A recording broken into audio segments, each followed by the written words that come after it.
Good morning, members, and welcome to the Education, Skills and Community Wellbeing Committee. This meeting is being live streamed and recorded and will be made available for viewing through the Council website. Remote participants, please follow the good practice guidance, which includes muting microphones and switching off your video when you are not addressing the meeting, writing speak in the Teams chat function when you want to contribute, and if you are in the hall, you can do this on your iPhone or iPad. Please don't repeat contributions already made by other members, and no material should be posted in the chat function if it is intended as part of the discussion. The usual standing orders apply, including that any votes will be undertaken by roll call. If any member has to leave the meeting, please either leave the Teams meeting for that period of time or write leave in the Teams chat function and then join when you rejoin the meeting, so we can keep track on whether the meeting is quorate. All members should speak clearly and directly into the microphone when making contributions, and when referring to reports, please provide reference to the relevant page and paragraph to allow everyone to follow. Please focus contributions on areas where clarification is required or to propose an alternative to a recommendation. We have important reports to consider today, and I anticipate we will deal with the business in our usual efficient manner. Tracy, can you provide the sederunt and any apologies, please? Thank you, Chair. Good morning, everyone. Morning, members. We've got 22 members present in total. 13 members present in person here at Council HQ, being the Chair, the Vice Chair, Councillor Brodie, Councillor Dashper, Councillor Ferguson, Councillor Little, Councillor Scobie, Councillor Stevenson, Councillor Stitt, Councillor Wilson, Councillor Walters, Julie Irvin, our Teacher Rep, and Ryan McLaughlin, our Youth Council Rep. 9 members present on Microsoft Teams, being Councillor Dougie Campbell, Councillor Karen Crothers, Councillor Dempster, Councillor Ingalls, Councillor McGregor, Councillor McCammon, Councillor Wood, Councillor Young, and Anne Barber, our Church Rep. And we've got 7 members not present at the start of the meeting, being Councillor Hill, Councillor Jameson, our Teacher Reps, Stuart Clement, and our Parent Council Reps, Greg Black, Lisa Finney. And I've got 1 vacancy for the Youth Council. Thank you, Chair. Thank you, Tracy, and I approve members' remote participation. Councillor Ferguson? Yeah, Councillor Jameson has a medical appointment and he'll be joining us later. Thank you. We will now move on to and first of all, do any members have a declaration of interest that they wish to make? Councillor Ferguson? Thanks again. It's actually a connection. My daughter works in one of the facilities mentioned in item 11. It's an update paper and there's no decision to be taken, so I'll stay in on this occasion for that. But just note the connection, please. Councillor Stitt? Thanks, Chair. It's page 61, agenda item 7 of Statement of Connection at the Scottish Rally. Did help out last year, but I don't think it's going to make any difference to me. I'll just sit in at the debate. Thank you, Councillor Stitt. Councillor Scobie? Apologies, Chair. I meant to come in on apologies. Dougie Campbell's running late, but he hopes to join us.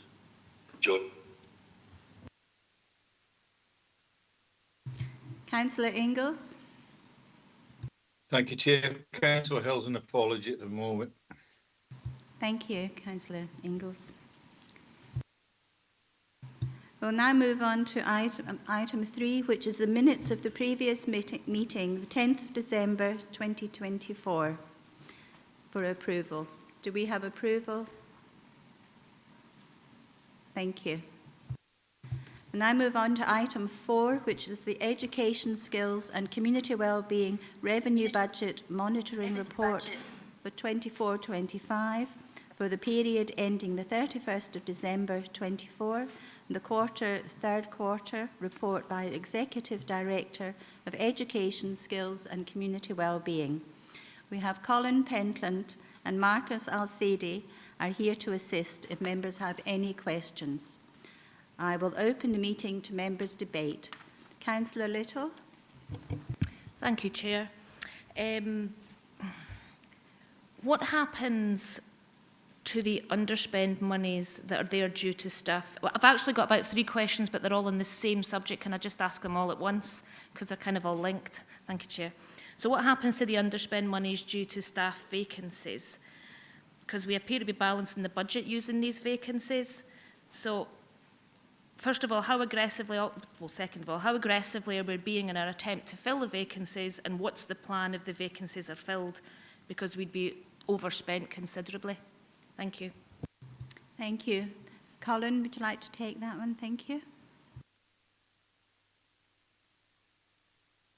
Yes, I can answer the first part of the question regards to the underspend on the staff and vacancies. Regards to the second part, to the progression of filling the vacancies, I might have to defer to my colleagues and the heads of service with what stage the recruitments are at. So if it's okay, I'll go with the first part.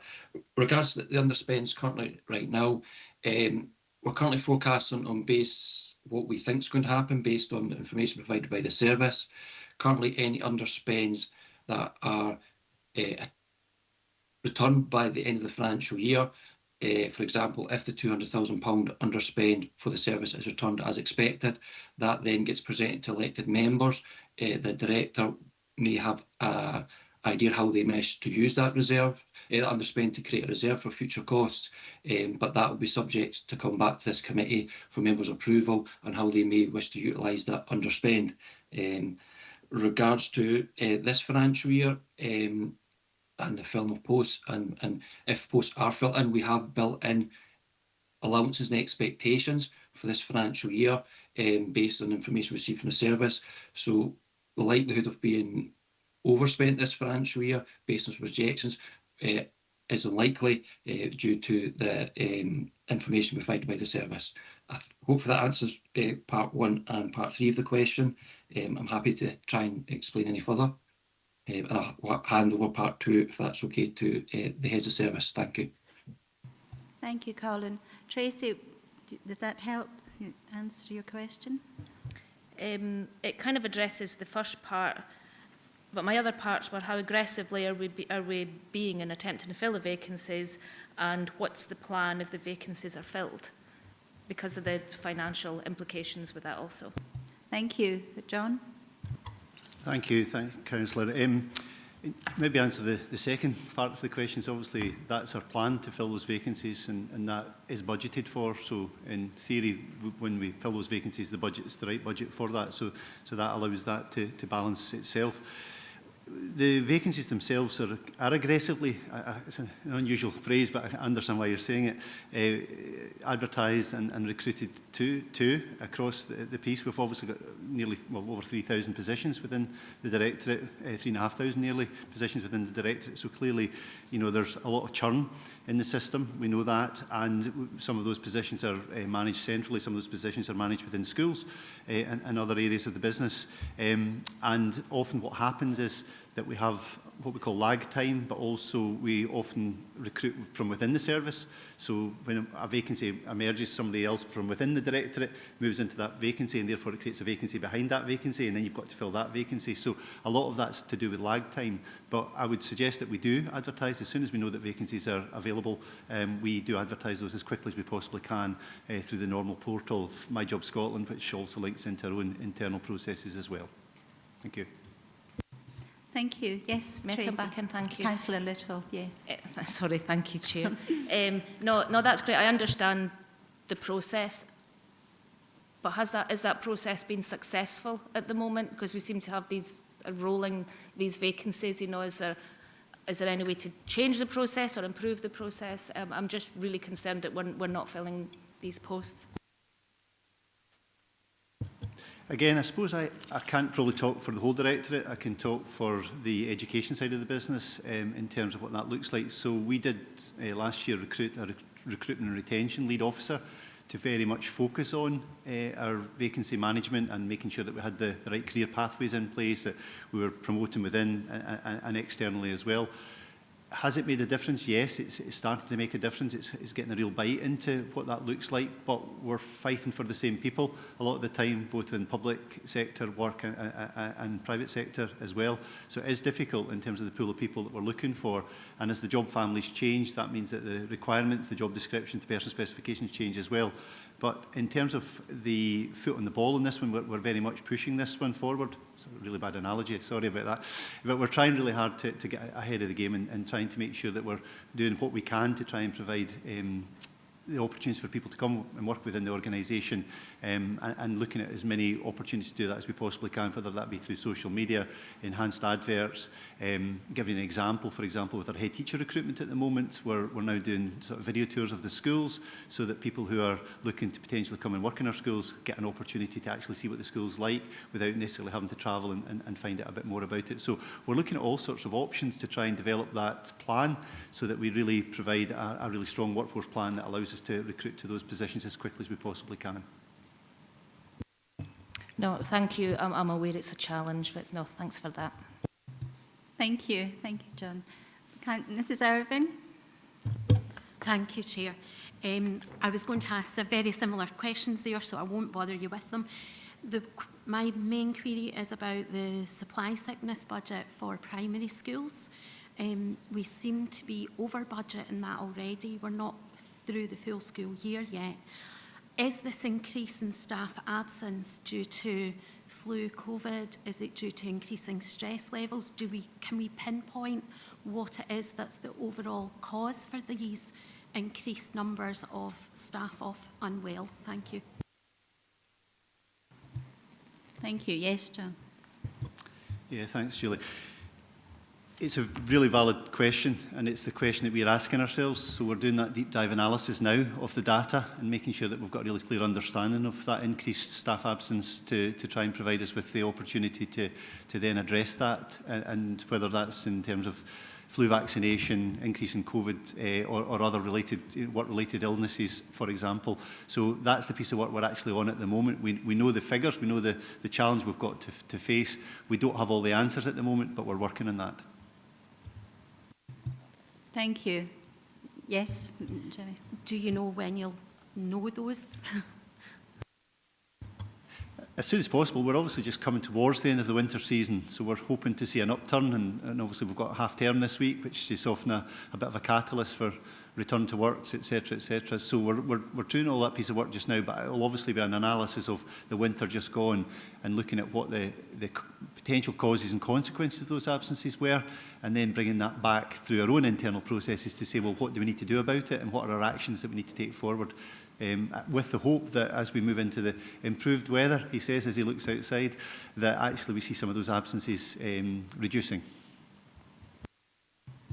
Thank you. Thank you, Julie. Councillor Ferguson.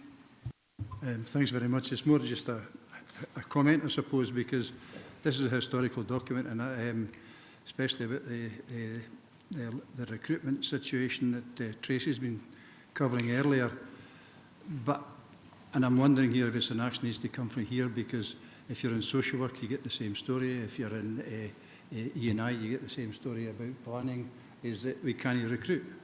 So it's rather than look at the individual services, which is, of course, the way is divide and conquer, actually, why don't we look at them all and actually get back to looking at a real hard look at our recruiting policy as a council, and what package we offer people to come here, because let's be blunt, people aren't going to come here because they like us. They'll come here because they've actually got better living conditions, or they've got a quieter lifestyle, or they've got a better job. And I'm wondering here if there's an action that the director can take back the senior leadership team and back to the leaders panel, wherever, is that let's have another look at the recruitment, because every department's having the same problem, not just here. And it's time, I think, we actually took that on. Thank you, Councillor Ferguson. Director, thank you. Thank you. That's certainly something that's part of the workforce strategy. I think there are common themes around recruitment in particular target areas, and also recruitment in general. So it's certainly something perhaps to bring back to the leaders panel in the first instance. Would that be appropriate? Perhaps as the review of the workforce strategy? Yeah, can I come back in, Chair? Yes, I absolutely. See, there was an initiative between us and the NHS to sort of co-recruit couples who, one might be a health professional, one might be a teacher, one might be whatever, and offer them a package as a two. And I don't know if that's still happening or not. I've not heard any recently, but maybe it's something with a new chief exec at the NHS we need to have a look at. Thank you. I can certainly take that back. I know that there's a lot of very good proactive work done at a very specific and local level, but if we were to look at the key anchor organisations, what more can we do together to bring a workforce in Dumfries and Galloway? I think that the Leaders Panel would welcome that discussion. Thank you. Thank you, Councillor Ferguson. Points. Councillor Scobie. Thank you, Chair. I'm looking at 4.6 of the report in supporting learners in the first part. I'm astounded by it that we're going to come break even within that, given the number of kids who need that additional support needs. And it goes on to talk about, you know, breaking even, or rather it talks about breaking even, then goes on to talk about 343k above the resource and budget, and that's in generic support budget. If we could just have clarity as to what that actually means. I know we are going over above in transport, and whether that is referring to that. But then I relate that back to item 6 in the same report, and it talks there that the report provides an update on the additional resources provided in supporting learning, and the areas will be continued area of focus. Can I ask the question as to, you know, we've got secondary and then we've got primary. How many kids in primary estate are actually under coordinated support plans where we identify the level of need and then we allocate number of hours against that? Across the piece, across the whole board, how many kids? Because I have 2 in the ward that are looking at coordinated support plans. Coordinated support is bleeding the old record of needs that a kid got, and it carried right through the whole school career. So I'm just wondering how many are on coordinated support plans or have been refused coordinated support plans, so we can get a gauge as to, do head teachers know about coordinated support plans for kids in moving forward? Thank you, Councillor Scobie. Yes, Jim. Thanks. Thank you, Chair. Thank you, Councillor Scobie. I don't have that information to hand, but I'll happily get it for you. In terms of the second question, which was, do head teachers know about CSPs? Yes, they absolutely do, Councillor Scobie. Thank you. Thank you. Did you want to come in back in, Councillor Scobie? Yeah, Chair, it's clarity on that 4.6. You know, breaking even, yet we're showing a 343k overspend. What's the clarity in that? Is it, as I think, it's about transport? No, that's not in relation to transport, Councillor Scobie. That relates to the fact, and you've brought the questions previously at committee, in terms of, do we allocate in relation to the budget or in relation to need? This describes very clearly we allocate in relation to need using the framework, the 4-stage framework, and that's what then determines the level of support we allocate. That, by using that process, and you'll understand it's difficult at any one point to see exactly how much has been spent because there's a lag in terms of allocating resource, but using that process, that was the spend that we needed. There was a contingency, which you'll be aware of, which allowed us to do that. As it happens, of course, what we had was, as mentioned by the previous councillor, there was an underspend in terms of recruitment that could be set off against that. But that's the reason for it, and it wasn't in relation to transport. Thank you. Thank you. Councillor Stevenson. Thank you, Chair. 2 questions. The first one, supporting learners. So we've overspent on the generic support, but then we've got significant underspends on the rest, including targeted support. So my question is, have we actually got the right people in the right place at the right time? Because it doesn't look like it. And thriving communities, the underspends there, it was raised with me yesterday regarding a child who's been told they've got to wait 6 years for swimming lessons. I thought that was under control. It certainly doesn't sound like it. So, I mean, can we guarantee we've got thriving communities if we're still expecting our children to wait 6 years for swimming lessons? Thank you. Thank you, Councillor Stevenson. Director. Thank you. If I take the Thriving Communities question and then hand to Jim for the Supporting Learners question. Thank you, Councillor Stevenson. I am surprised regarding that. I certainly will take that back with regards to that time frame. That seems a very lengthy waiting list for a swimming life. That's a waiting list at all in a time scale of a child's life. So I will certainly take that back. With regard to 4.9, members will know that the Thriving Communities team are relatively new. We're now coming up to a year since the new directorate formed, and we've taken opportunities to look at the synergies that the new team has brought. There's been movement of staff within and out with the team, so there has been an aspect of delay, but I'm confident that over the next few months those reviews will be completed and we'll be able to more accurately predict the budget within Thriving Communities. Thank you. Jim? Thank you, Director. Thank you for the question, Councillor Stevenson. I think probably this relates to the process by which resource is allocated. And if we consider the overall size of that budget, actually we're talking about a fairly small discrepancy from the total sum. So in terms of the right people in the right place at the right time, overwhelmingly, absolutely. What we do have, though, is we have a certain set of conditions that we have to stick to in terms of, for example, how far a person can be moved, how soon that can happen, and so because of those restrictions on allocation, it sometimes does, as you say, mean that the person is not in the right setting at that particular time, but that then happens down the line. Yeah, right people, right place, right time. Overwhelmingly, yes. Sometimes there's a lag. Thank you. Thank you. Yes, did that help, Councillor Stevenson? Thank you, Chair. Just to come back, and I know that we've done, and it might not be the right paper to bring it up, but I know we were looking at upskilling our teams, so I'm just wondering if that's how well that's actually going to cover some of that targeted support underspend. Thank you. John, I think the Learning Assistant Training Programme is making progress.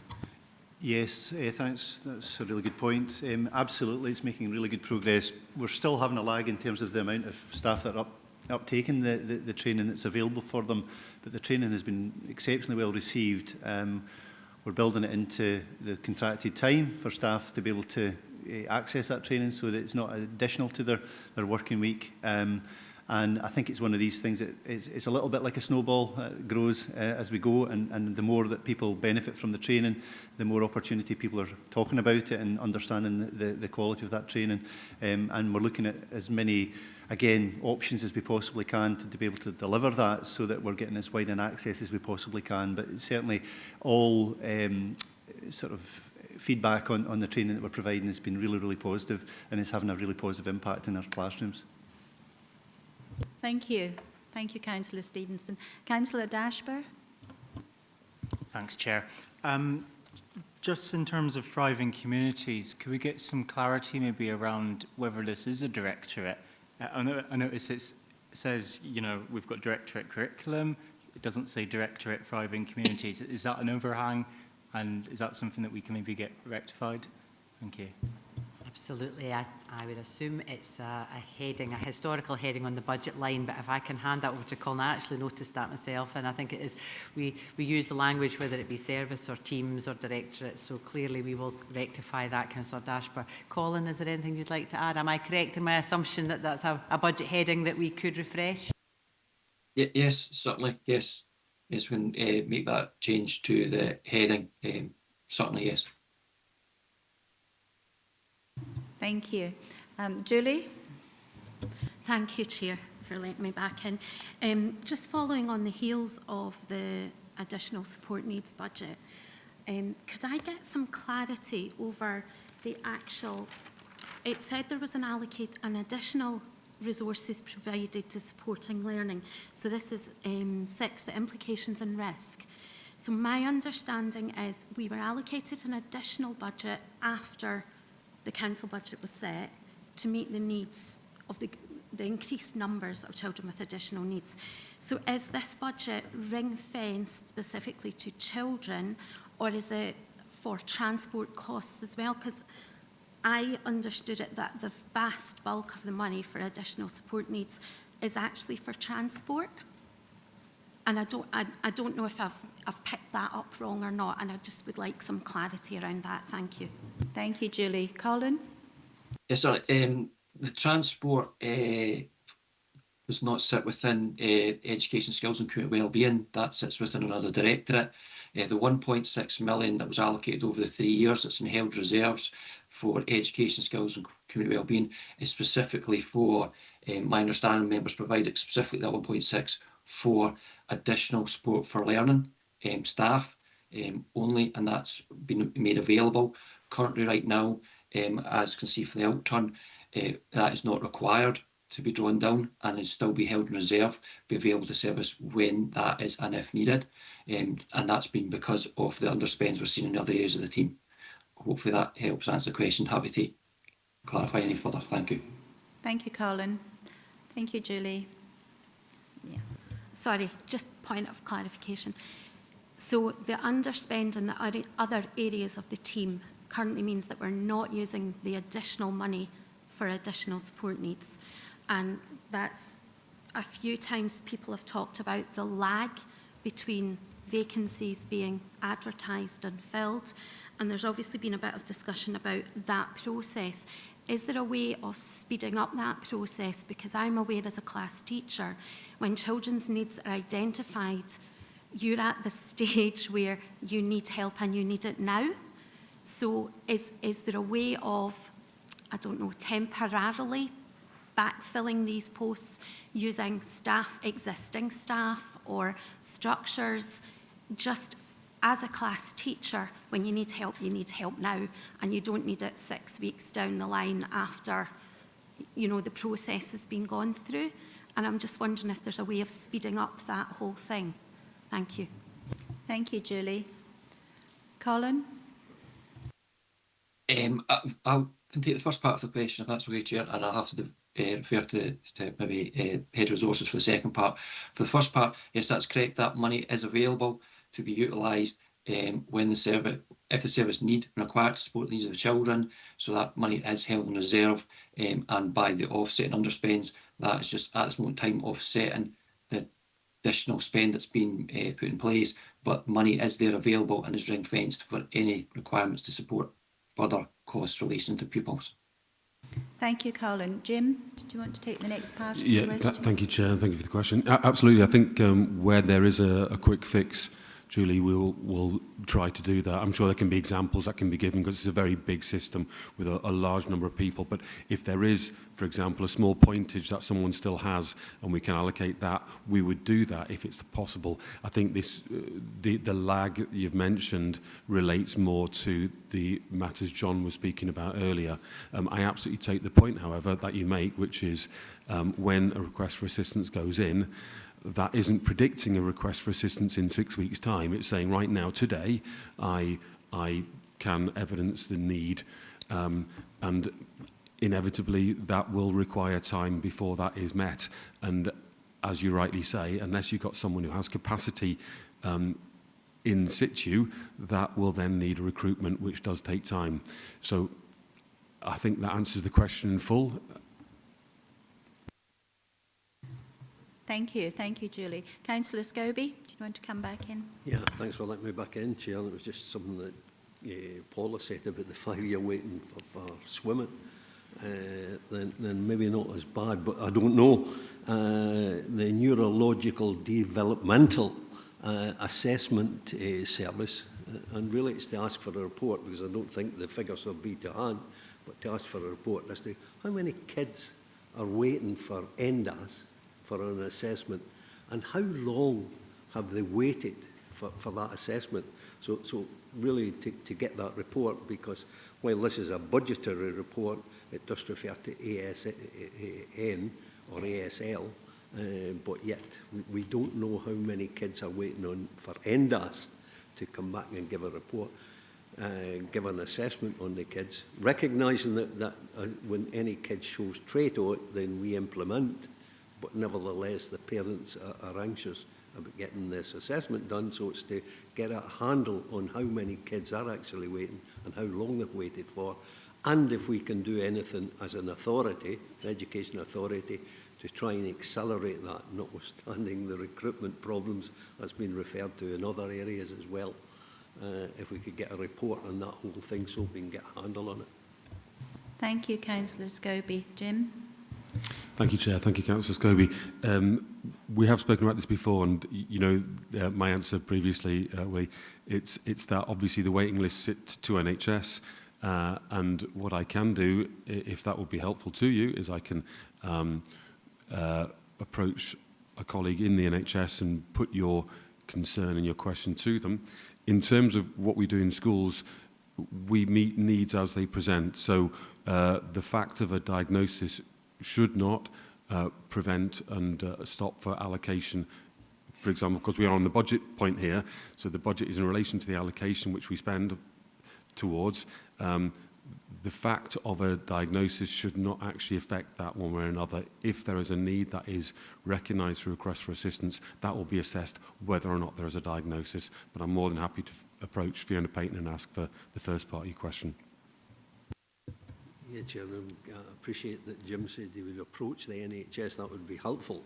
But I think we do need that report, because while it's right to say that we provide the services, the report that comes back on the assessment may flag up or reflect something different, and it's the parents' anxieties in waiting.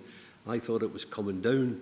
I remember years ago I was given an assurance it would come down to 6 months. We're going the opposite way on the kids that I've been dealing with just of late, where it's gone from 2 to 2.5 years now, and it may be even longer. And it's to get that report so that we as a committee know just, you know, how acute the problem is. And as I say, I appreciate, Jim, if he could make inroads into that. Of course, yes, Councillor. And again, obviously this is a waiting list that we have no agency over. This is not a waiting list that sits to this committee or this service. But like I say, I'm more than happy to ask a colleague to say if they could perhaps go through their own governance processes to report back on that. I don't necessarily think I can request that another service brings a report to this committee, which isn't our. Have I missed something here? Sorry if I've missed something. Yes, Chair, I'm going to ask you another one. The other one may inform the report, but it's for this committee to look at it, see how many kids have actually applied for an NDAS and are waiting on it. So it's those figures, the timescale, how acute is the problem. It's here. It's not to ask another authority to make or produce a report. It may inform the report. Would it be a helpful route to look to our Children's Services Plan? Because clearly that's an agreed plan with reporting arrangements to this council, and that may be, certainly we can provide the information that we hold, we can provide that directly to members, but in terms of an overview of the waiting times on a formal basis, I would recommend we look at that through the Children's Services Plan, if that was acceptable, Councillor Scobie. Thank you. Councillor Jameson.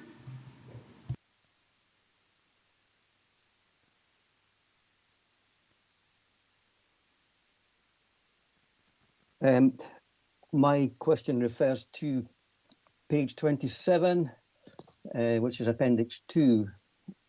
If this has already been raised, I apologise because I missed the start of the meeting, but if not, the appendix refers to the savings that were agreed last year that were taken, and in the narrative in the table explains that the committee agreed to use the equivalent Barnett consequentials basically to address the attainment challenges being faced by the service in 24-25. Clearly there is evidence suggests that there is a huge attainment challenge.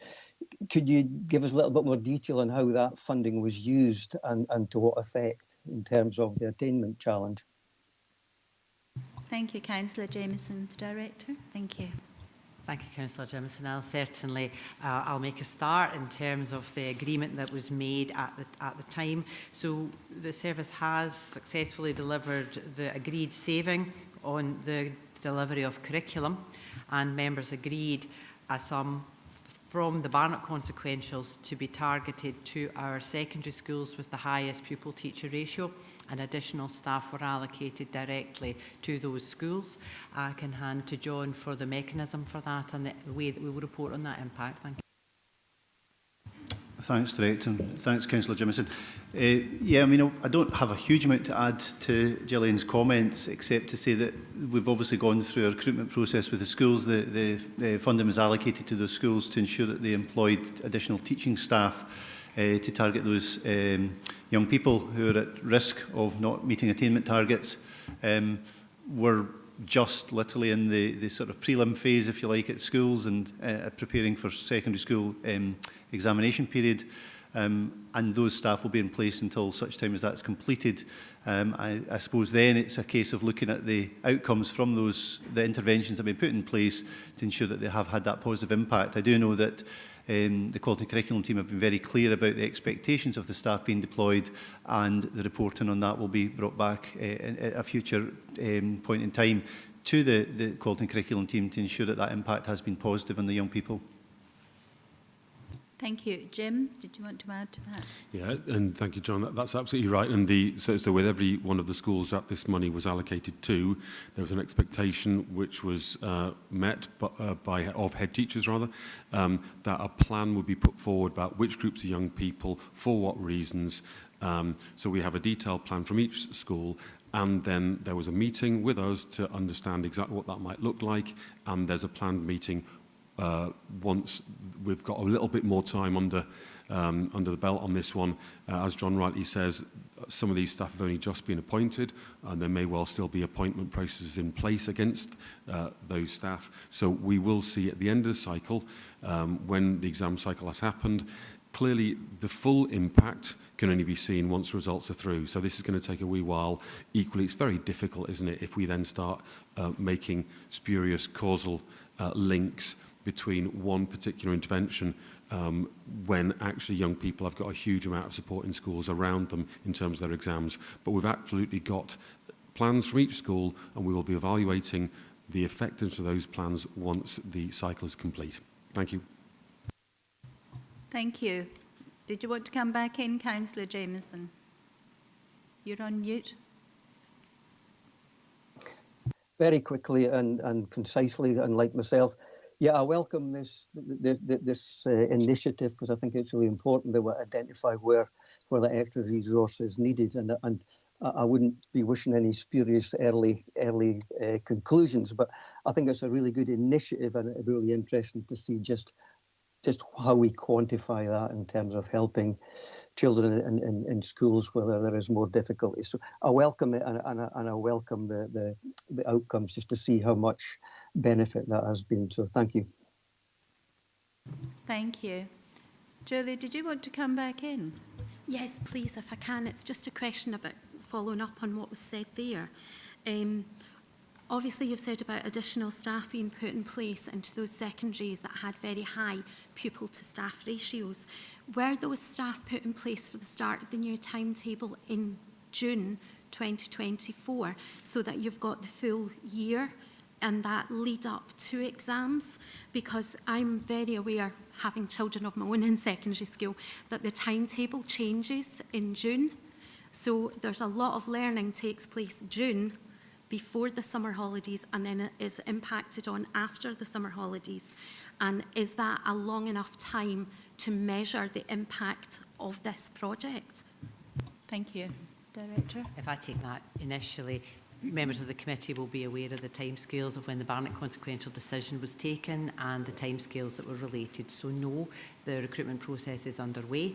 And as we mentioned earlier in the discussion, recruitment takes time, and we will certainly do all we can to look at the recruitment timelines, because the budget was agreed, the recruitment has commenced, and we will be looking to ask the schools to report on the impact of that spend. But no, they were not in place in June because that predated the outcome of the Council's decision. Thank you. Thank you. Now, if we have no further questions or comments, we'll move to recommendations. Members are asked to note 1 and note 2. Have we noted? Yes, Councillor Ferguson.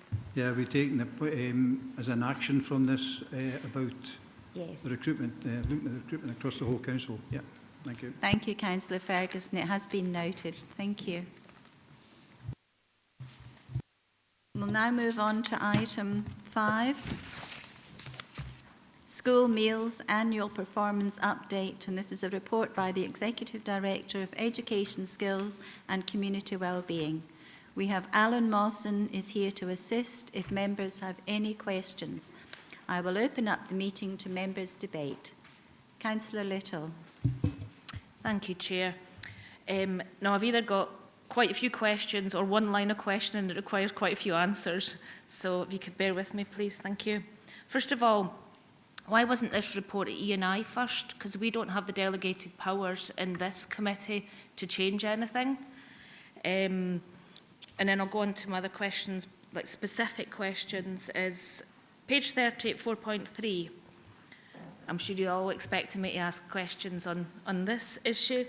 It says, the service has been monitoring the uptake of both menu offerings predominantly through the online pre-order of meals system in primary schools, and the current uptake in traditional is 94% and plant-based 6%. But it then goes on to say secondary schools don't pre-order plant-based options. How are the plant-based options monitored? If the uptake is 6%, is that over the primary and secondary? If you can't pre-order, then the kitchens don't know how many to provide. I mean, I've got no issue with the 6% if this is through genuine uptake, through adequate provision. And are schools buying into this, and are schools providing enough? I do have anecdotal things that I'm not going to bring into this, but I'm not sure that that's the case. So I'd like answers to all these, sorry, because there's quite a few there. But that just now, leave it to that just now. Thank you. Thank you. Does the Director like to take that one? In terms of the reporting to committee, I'll double check the delegations. I'm pretty confident that the scheme of delegation is that the school meals falls under my delegations, but I can absolutely check that. And I make the point, I see the point in terms of the ability to scrutinise the service which delivers the function. So I'll take that back with Lisa Arnold. Thank you. Can I come back on that particular point? This is, I mean, the kitchen staff to do with this, the meal provision is not under our remit, you know, at E&I, so we can't really scrutinise that much because we don't have the powers here. Absolutely recognise that, and we need to be consistent in terms of other, if you like, commission services. No, we don't have a strategic commissioning arrangement anymore, but other services which are delivered on behalf of the schools will ensure a consistent approach to that. So let me take that back, and I do absolutely take your point. Thank you, Councillor Little. And can I hand to Alan for the specific point around the, thanks to Alan for supporting the committee today from E&I. Alan? Yep, thank you, Chair and Executive Director, and thank you, Councillor Little, for the points made. I'm sure I've scribbled down what I hope we picked up on most of them was.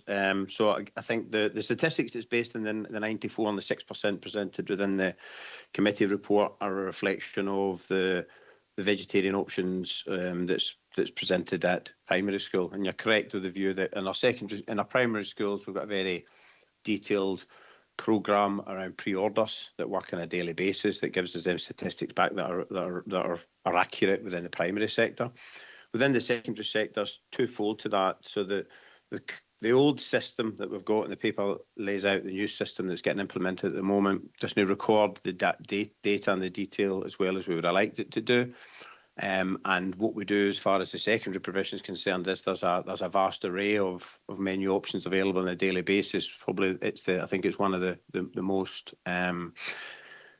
extensive options across Scotland within the menu selection within the secondary schools. So with the collection of data specifically on that is quite difficult to pull together. However, the local knowledge within the secondary schools allows our catering staff to undertake the uptake of that. There is pre-orders available within the secondary schools, but they're not utilised heavily in the old system.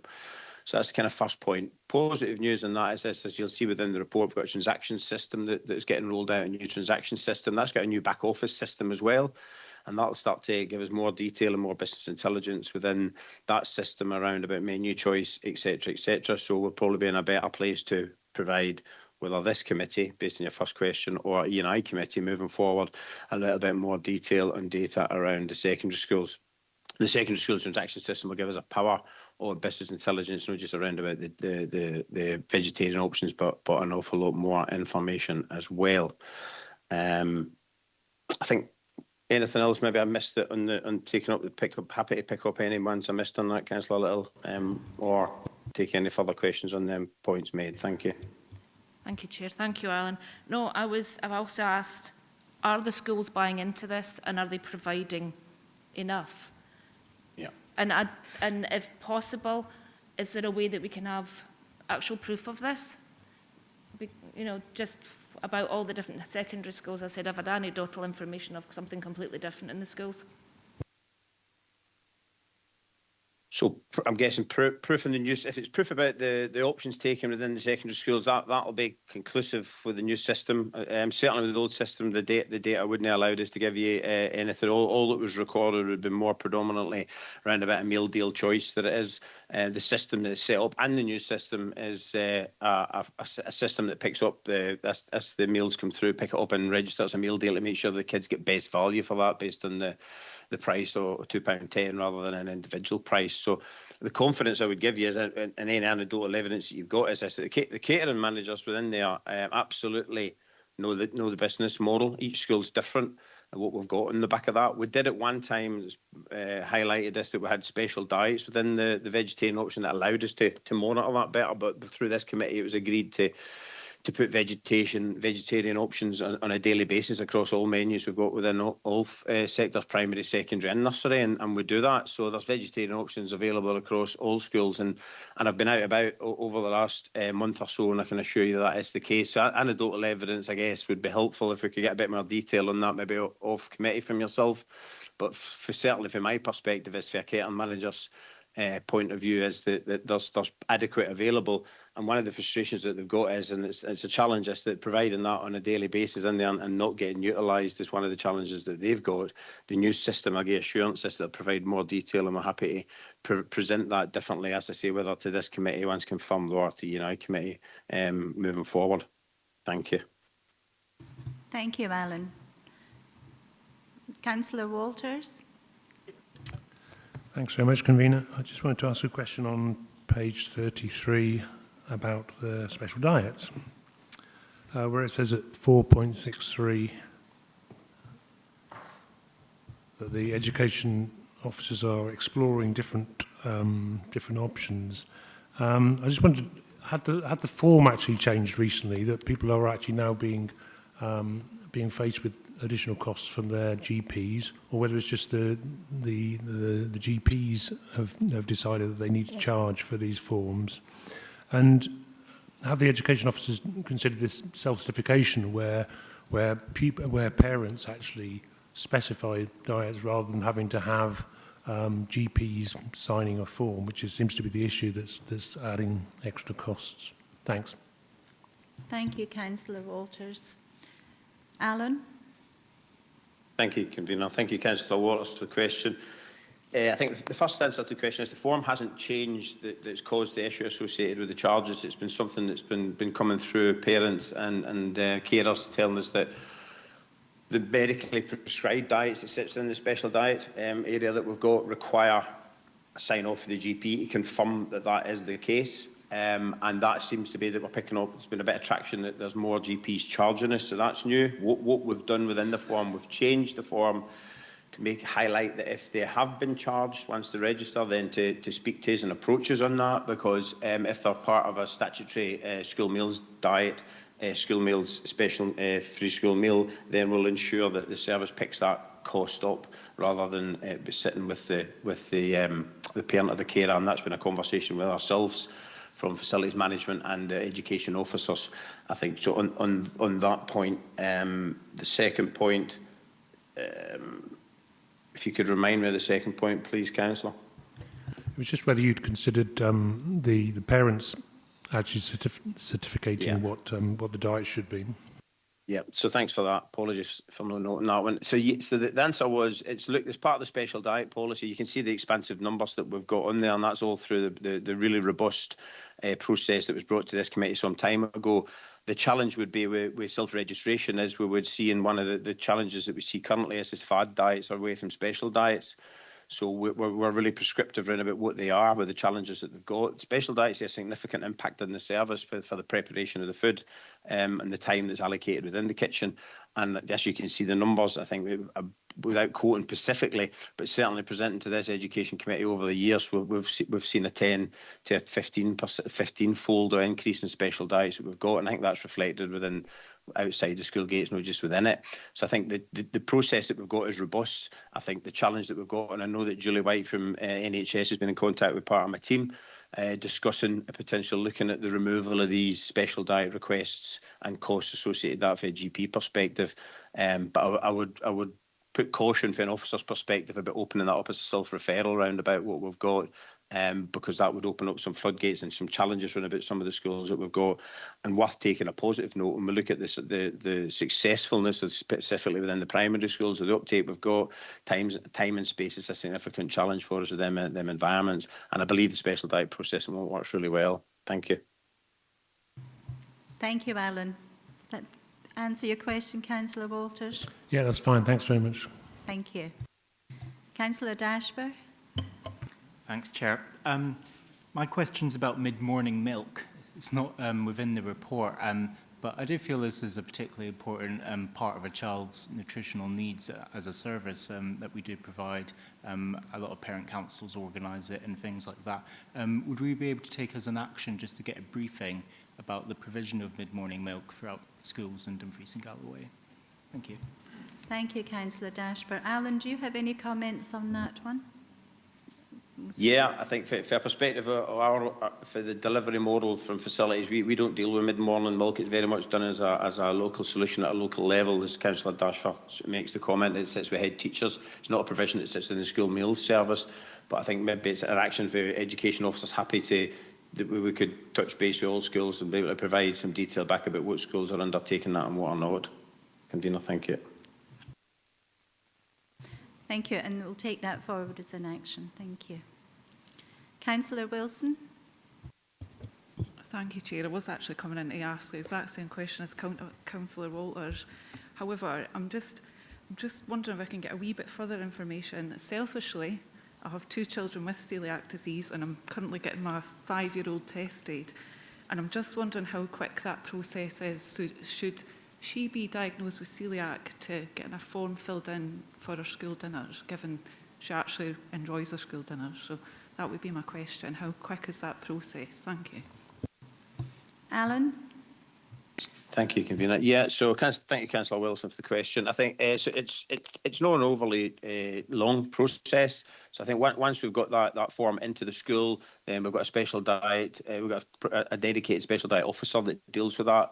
I'll make contact with yourself through the parent for a conversation regarding with that, to make sure the forms are filled out appropriately. So anything from a week to 2 working weeks would be extensive from that. So I think the point is, the sooner we make contact with us and the team, and happy for that to come direct to the team, then there's normally about five working days should be about the timeline associated with that, dependent on paperwork being completed appropriately. Thank you.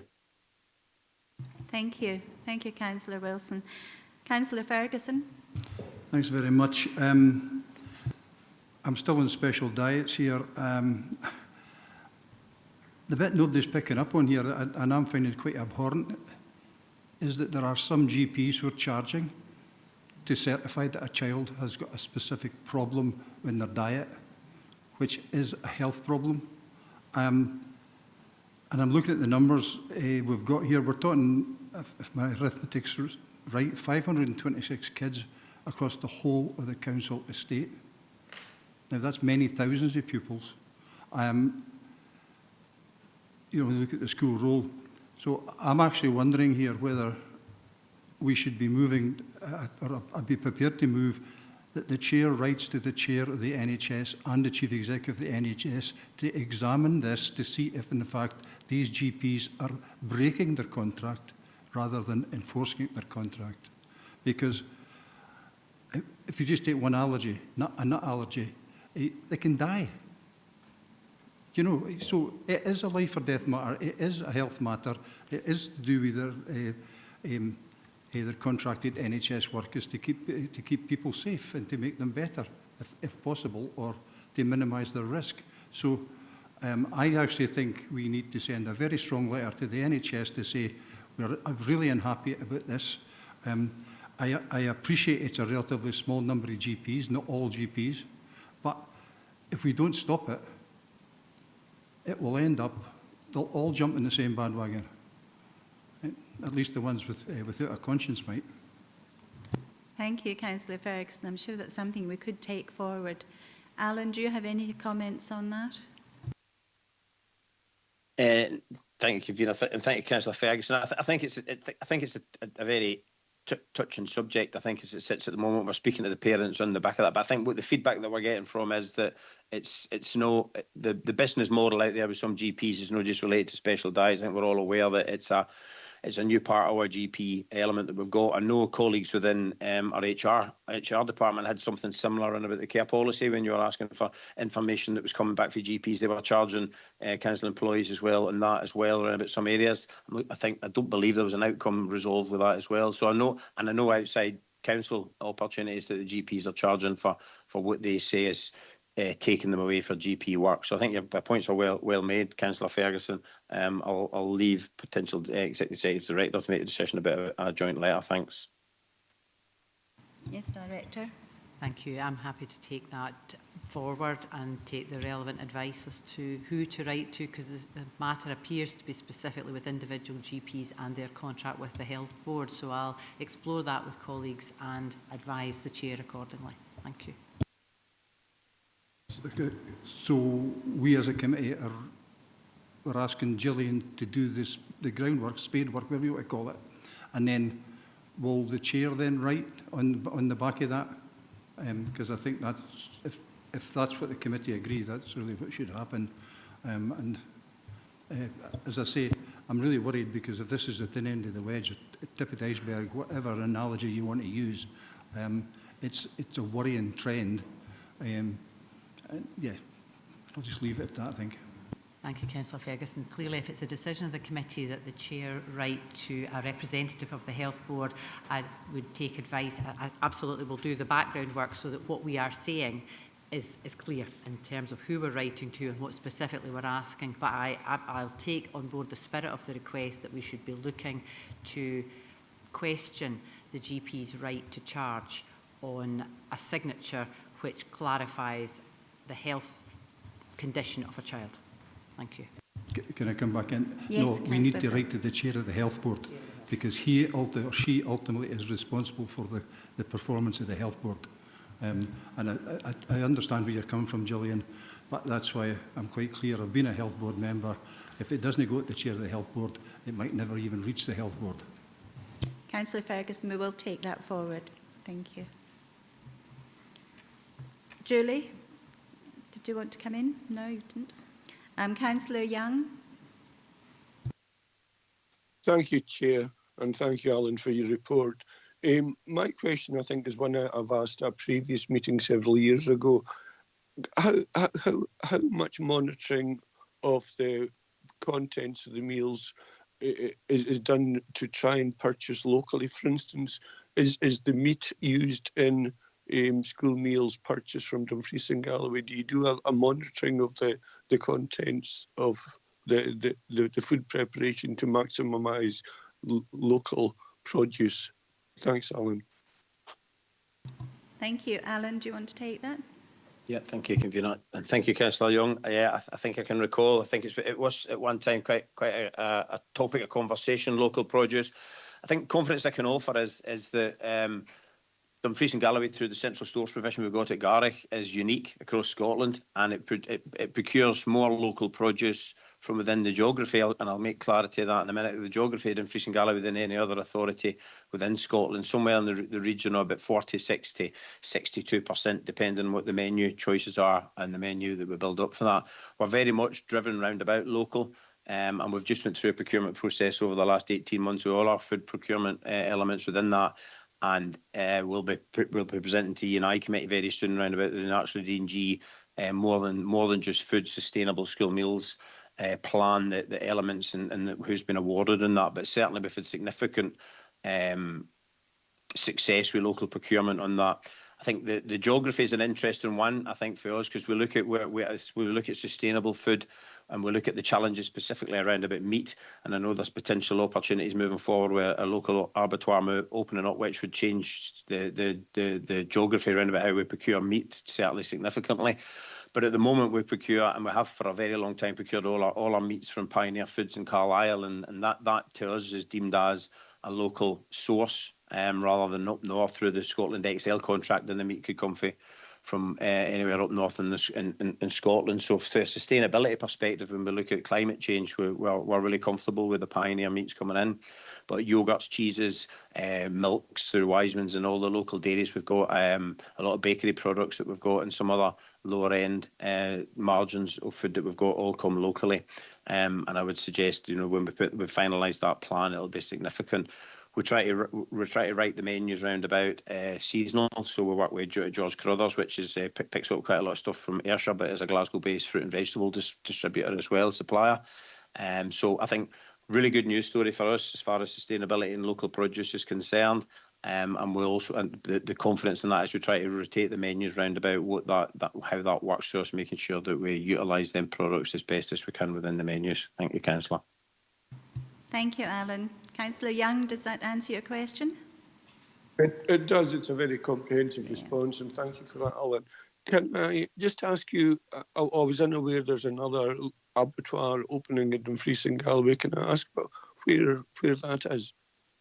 Sorry, Councillor, maybe wasn't clear. I know that there's been soundings round about the opportunities are looking in Dumfries and Galloway opening up, and it's Quality Meat Scotland was in conversations with us and saying that they were looking at that with the understanding that they're aware that there's a potential market for it, for local beef and lamb, and specifically to be slaughtered locally.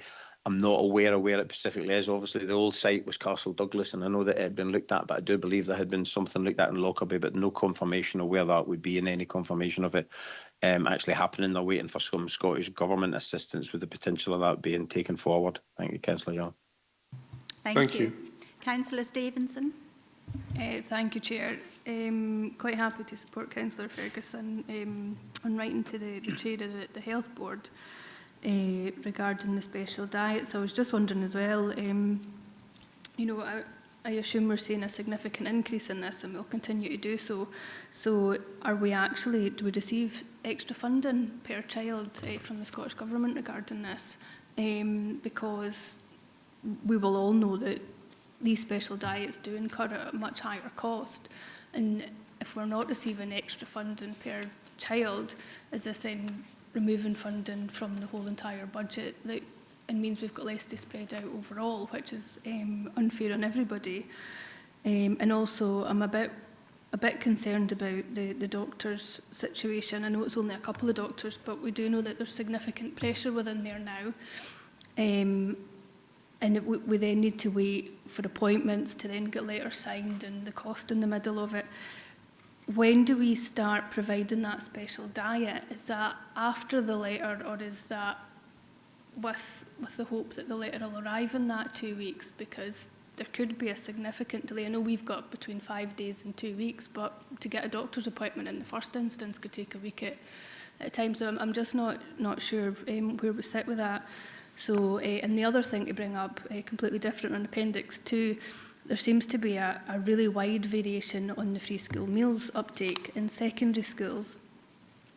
And again, there's a huge variation between the free school meal uptake and then the free and paid meal uptake. throughout schools. Sometimes when you add them both together, it comes down, sometimes it goes up. Is there any way of pulling through that data just to see what we could be doing better to ensure that the meal uptake in school is actually taken up by the pupils? Thank you. Thank you, Councillor Stevenson. Alan, there's 1 or 2 questions in there. Thank you.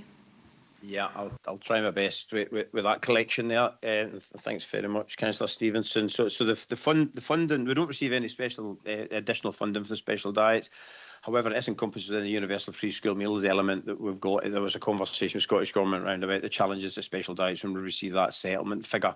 It's certainly additionally the school meal service doesn't draw any further funding away from any other element within the council. It's self-sufficient within the funding that it gets and does extremely well at the end of the year and has done for many years. That hopefully answers the first one. After that, the letter after the signature of the doctor, only then can the special diet go for medical reasons. We do work with the NHS dietitians in a lot of these diets as well, and we get a bit of support from there.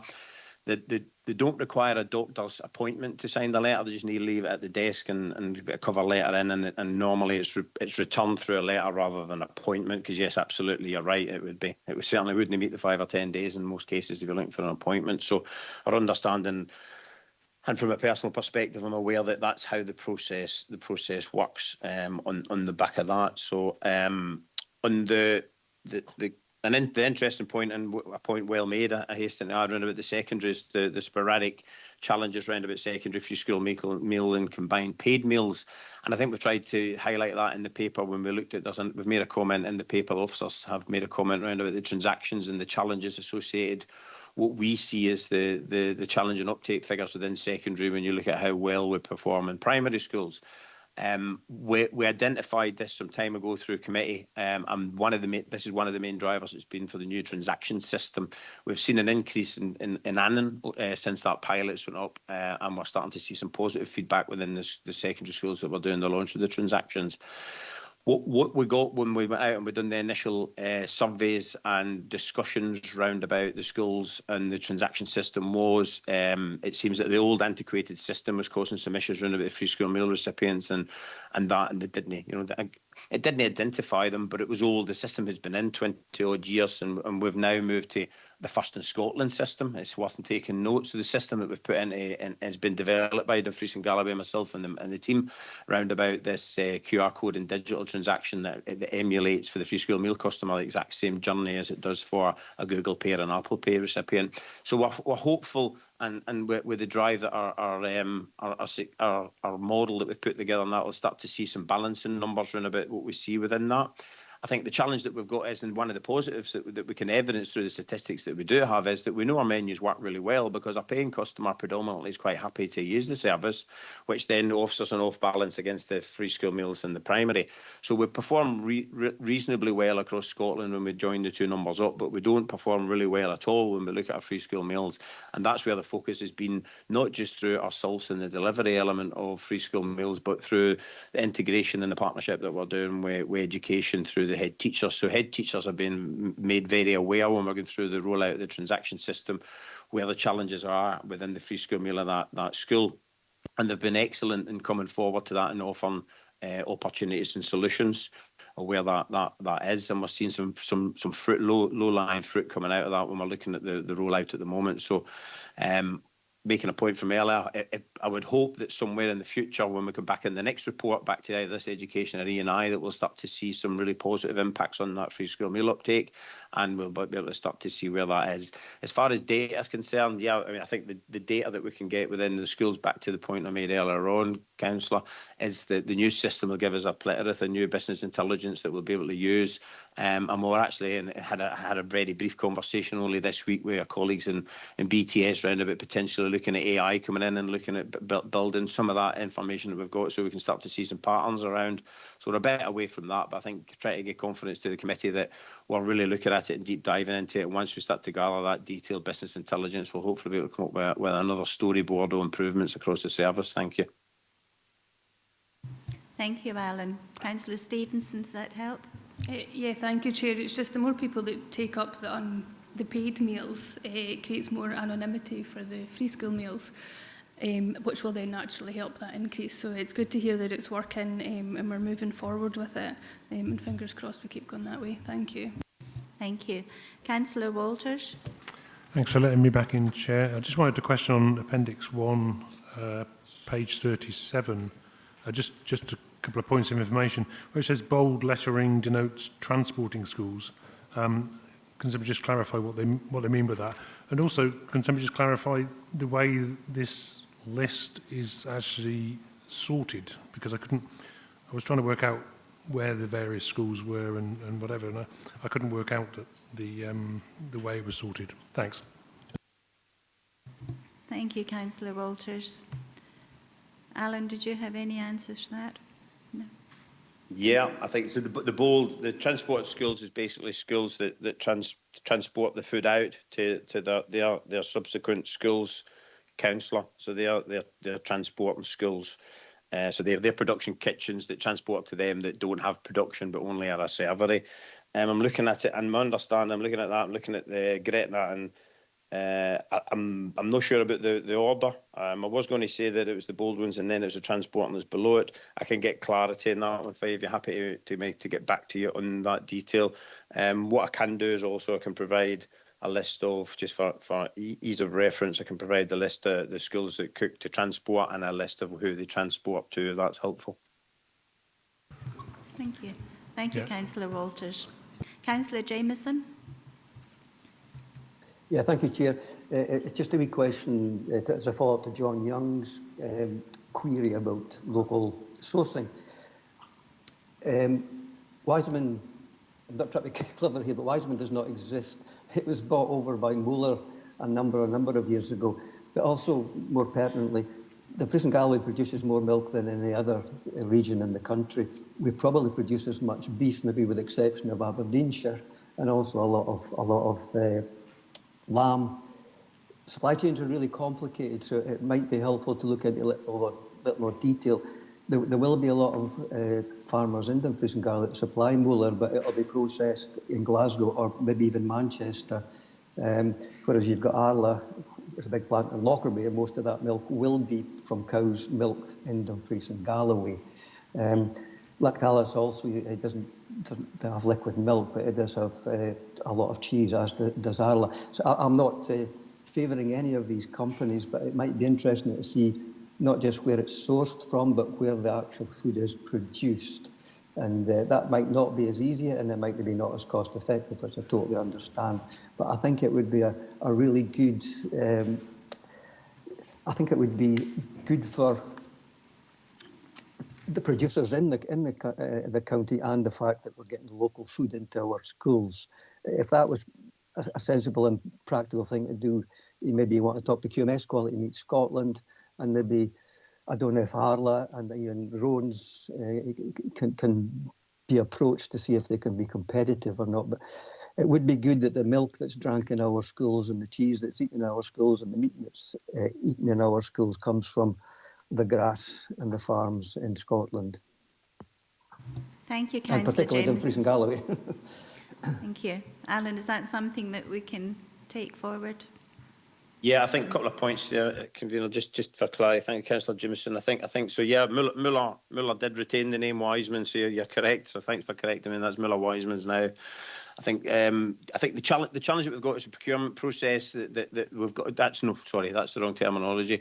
The procurement process ensures that where the areas of challenge could be difficult are, i.e. the logistics. So Muller Wiseman offer a significant logistics across Dumfries and Galloway, and I'm sure we're all aware, so the aware of the geography. The challenge with Dumfries and Galloway, and hence the reason why a central store works well for us, is that we pull in about 60% to 70% all our produce into the central store, but we don't pull in milk because of the short shelf life and that. So Wiseman's do that, and they do it very well. And there's no one else within the region that can meet that criteria of doing that, other than it would be breaks, and it wouldn't potentially even be Scottish milk that we'd be getting in. Some schools in other areas are using UHT and it's sourced from England. So it's getting that balance round around about the geography, the logistics and the procurement process that we're undertaking. I think Wiseman's do that really well, and I think you're right. I think 40% of all milk that's produced in Scotland comes from Dumfries and Galloway, but it's put into that mass vat tank, and then it comes back to where we are with that. But I think the other side of that is the local economy is supportive around about that distribution is local, so it's local suppliers and local workmen that we've got that do that on site as well. We do use Rowan Glen just for the purpose of that, so all our yogurts, and we work well with Rowan Glen. There's no other company produces a compliant yogurt that meets the nutritional bill legislation, so that shows a significant partnership. However, Rowan Glen, he do UHT yogurt, that's a UHT product, and it comes into stores and we can distribute that as well. Lactalis, we've looked at we've worked with Lactalis at the moment for cheese, and we did put the cheese out for procurement, and Arla and Lockerbie didn't apply for that tender as it sits at the moment, Councillor. So I think a bit of confidence just to put in the room is that through the procurement process and try to get that balance with local, we've done extremely well with that. And I think we're always looking at how we can look at better source from where that is. And I think what I can offer you is that we know that Pioneer do utilise, I think it's 22% of their product is Scottish-based product that comes through, albeit the rest is Cumbria beef that they try to utilise predominantly, but they do sort of source Scottish beef and lamb within that contract as well. Thank you. Thank you, Alan. Thank you very much. Are there any further comments, questions? In that case, we'll go to the recommendations. You will note 1, note 2, and note 3. And we'll take the action forward in the provision of school milk, and also letter to the NHS in conjunction with Gillian here. But unfortunately, the council have no control over what GPs charge, but we can take this forward with as the council. Thank you. We'll now move on to item 6, which is Properties, Buildings, School Asset Class, the Capital Programme Monitoring, Quarter 3 for 24-25, the report by the Executive Director of Education Skills and Community Wellbeing. And we have Mo Agun is here to assist, and Foss is here to assist members have any questions. I will open up the meeting to members' debate. Councillor Stevenson. Thank you, Chair. I've got a couple of questions. One on Easter eggs. So it says here that money has come from a developer contribution. What developer was that? And also there's a concern in there that with the new build being carried out in the housing market, do we actually have enough room at Easter eggs for the amount of people we expect to move into the area? And the other one is actually on the autism provision. So I'm aware that we've moved that into a different budget, if I remember correctly. However, this has been doing the rounds for a decade now, and it's come back at various points and various things have been agreed. But there's I can't really see much of a timeline on it. Can we get a timeline on this and an update on really what we are doing and how we're working towards that and when we expect it to actually be completed? Thank you. Thank you, Councillor Stevenson. Yes, Lauren? Thank you, Chair. Thank you, Councillor Stevenson. In terms of Easter eggs, I'm actually not, I don't know the exact contractor that's delivering those houses, but I'll confirm that to you. Numbers, though, are very limited. When we look at our pupil product ratio, we've done the calculations on the house types, whether they're 2, 3, 4 bedroom, and the impact that then has on the school. So by taking the developer's contribution and the funding that we have within the asset class, changing that classroom configuration gives us enough capacity to be able to support that growth. We're not able to go beyond that. However, if there were other housing developments that came along, there would be further developments that would contribute into expanding the capacity of the school if that was required. But I'll certainly confirm who the contractor is at a later date. The autism provision, I absolutely, completely agree. It's been on the cards for the last decade. I've become involved probably in the last sort of 6 months or so, and I've been looking back on the history of the project and the various different business cases that have been created there.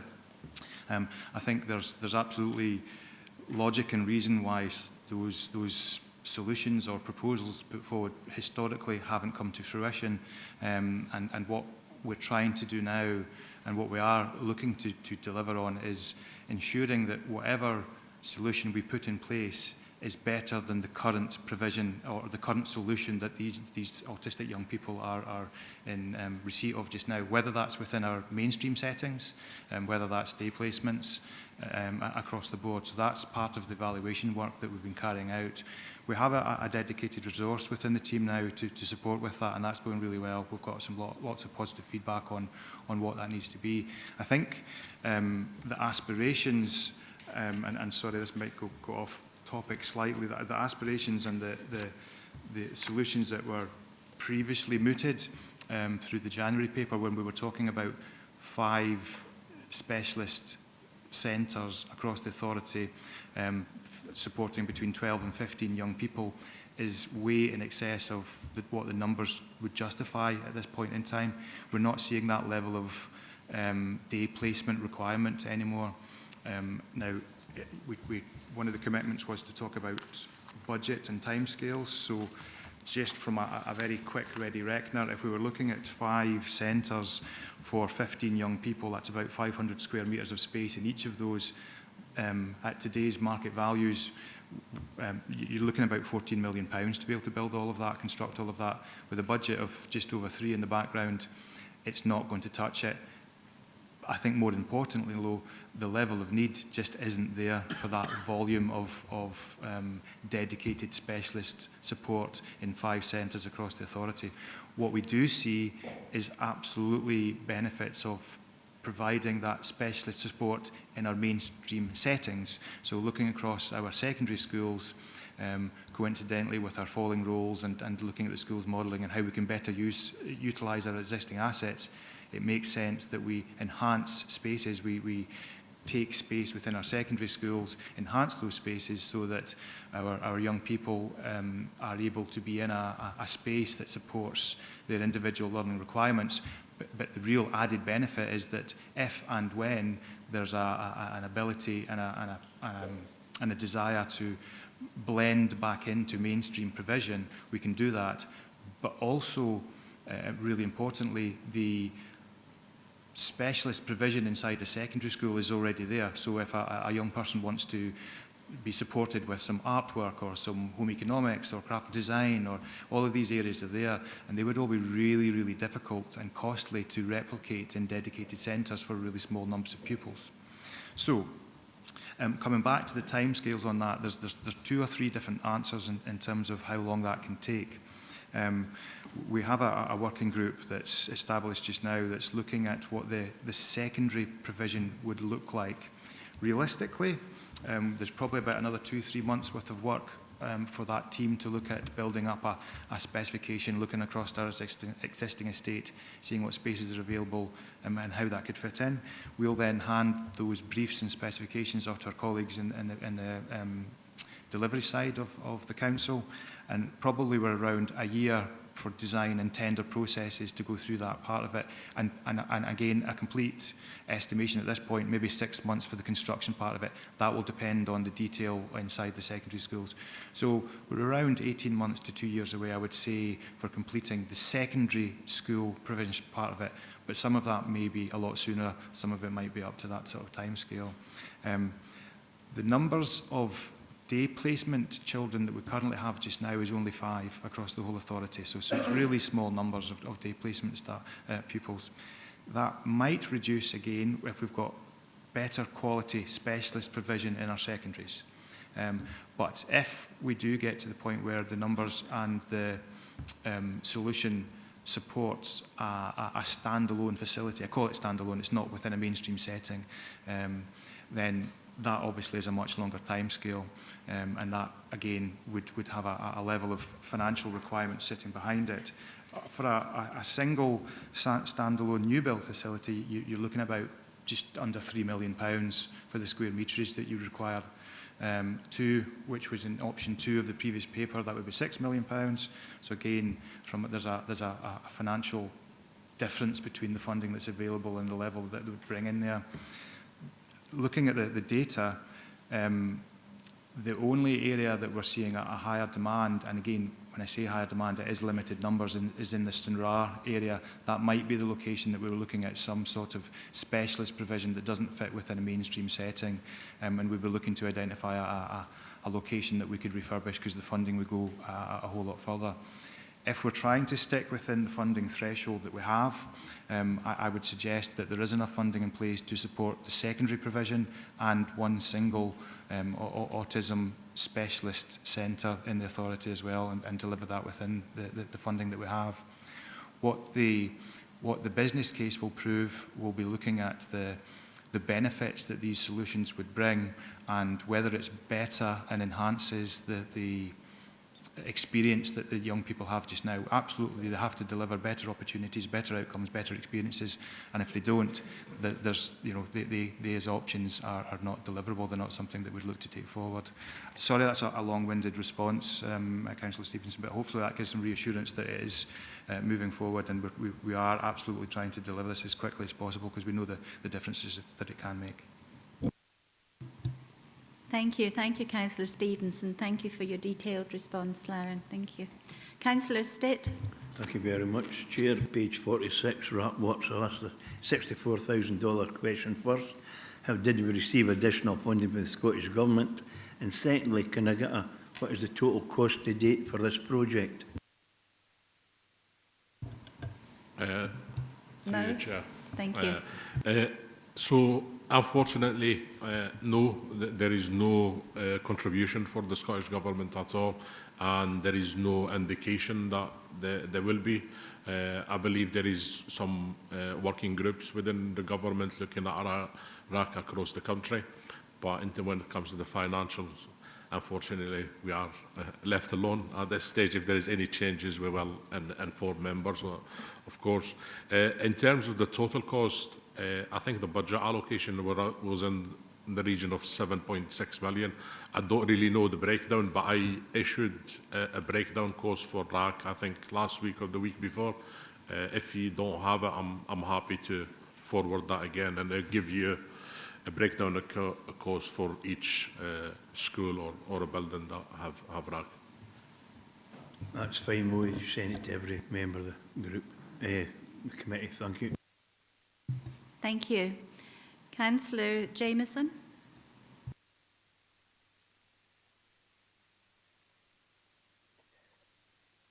Thank you. I'm following up on the autism and the 3.15 million, and Lan's given us a really good explanation of it all, so I won't tally on it, but this money's been sitting around for a long number of years, and it first of all, it wasn't addressed. Then there was a consultation took place. That 3.15 million, whatever many years ago, say 10 years ago, would have probably gone a lot further than it will now. So for me, I'm raising the issue of the resources to utilise effectively the money. I agree that it needs to be sensibly and efficiently utilised, but the long delay in this is quite exceptional. And I know there was complications with the Dumfries High School project, etc., but it's been a long time. So I think we should look at the lessons learned from that. Autism is a serious issue, as we all know, and Councillor Scobie has raised it at length.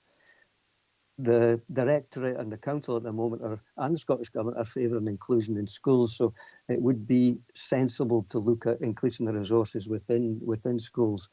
But the length of time to utilise this 3.15 million is really quite shocking, really, and we need to learn lessons from that. And as Councillor Stevens says, we need to move quickly and make use of the money as quickly as possible, as effectively as possible. So I'm reassured by Lan, but I think we need to move on at some speed. Thank you, Councillor Jameson. Your comments, thank you. Councillor Scobie. Yeah, it's just to add to the other two speakers on this one, and I'm looking at page 50, and the comprehensive report, and really appreciate what Lan was saying, and it dovetails into the earlier remarks I was making about the numbers of children with autistic behaviour and the need for an assessment, because there is added resources needed once the person is assessed and diagnosed with autism, and I think that's recognised in page 50 in different paragraphs. So I take it there is an action from that we will get a report, as indeed I have asked for. But it's in 4.25 where Lauren, as the author, has produced options, the 5 options, the 5 autistic centres that he referred to could be pretty extensively costly. Then it comes down to 2 options, one in Dumfries and one in Stranraer, the Learning Town being one that we were working on. So I'm interested to hear about the Stranraer one. But again, the members requested that both options were detailed, costed and timed and delivered to be considered. Yet there's an extensive report on autism, the need for added resources, yet there's nothing in the recommendations. And is this a case that we could be talking about this in the next decade? And it's really to accelerate the whole issue of, as we see more and more kids with learning difficulties, some being then diagnosed with autism. It's when are we going to see this come to fruition? What is my question, rather than just us getting a report. When are we going to see something that is tangible and we can vote on?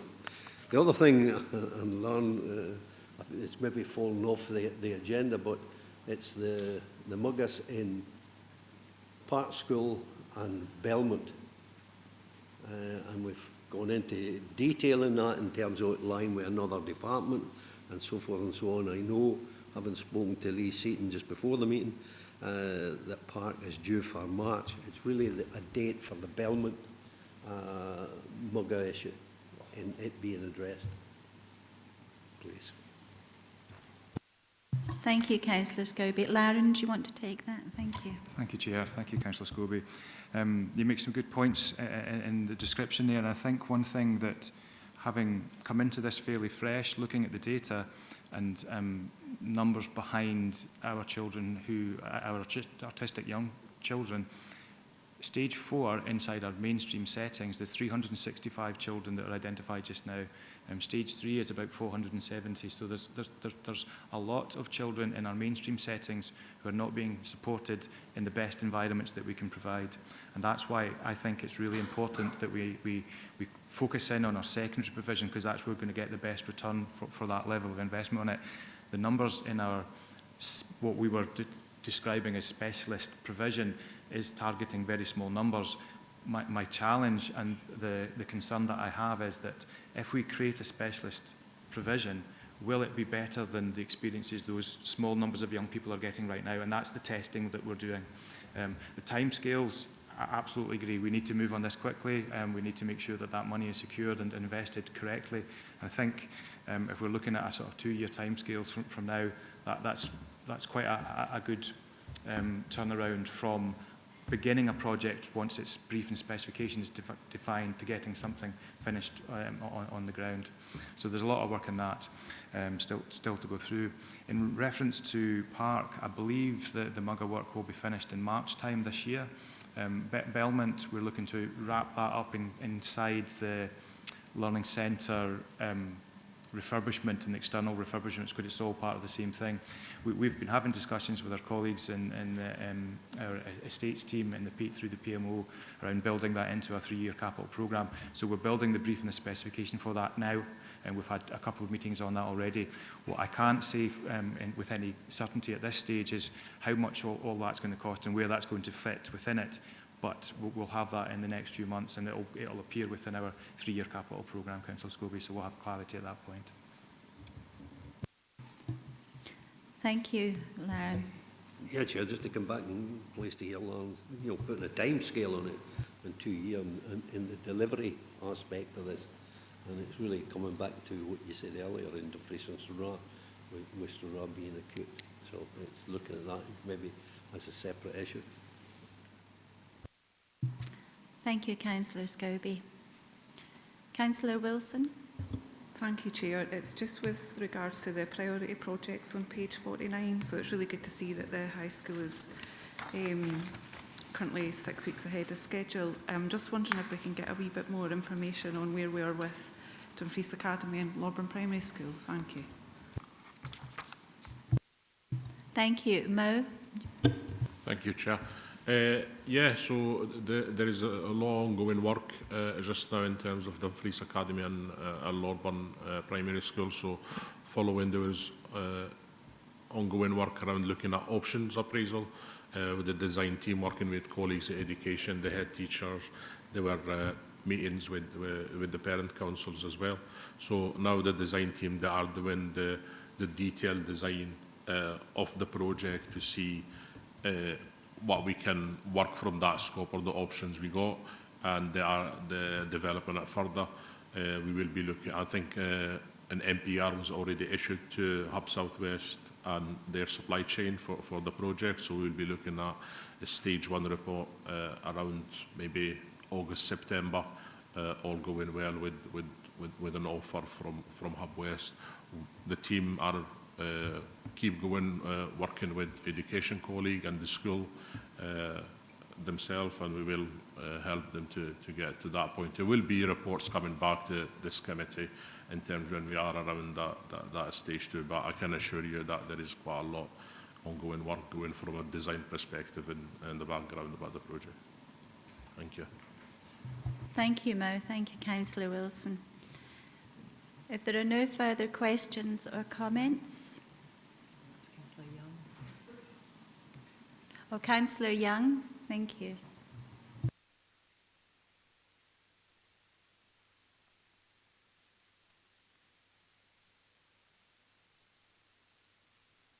Sorry, I lost my connection briefly. It's just a quick question on the 3.15 million set aside for the autism project. Was that money from the Scottish Government identified purely as an autism capital resource, or could it be used towards other capital projects following what we've heard today? Thank you. Thank you, Councillor Laren. Thank you, Chair. Thank you, Councillor Young. No, the 3.1 is fully council funding sitting within the strategic capital funding pot. When we submitted the LEAP 2 funding application to the Scottish Government, we had built in an allocation for autism provision being constructed as part of the high school project. It was an opportunity to see some match funding from the government so that the funding went further, or we had to put in less as a council ultimately. But we were unsuccessful for that element of the project, and we ended up with a like-for-like replacement, so just a straight high school replacement.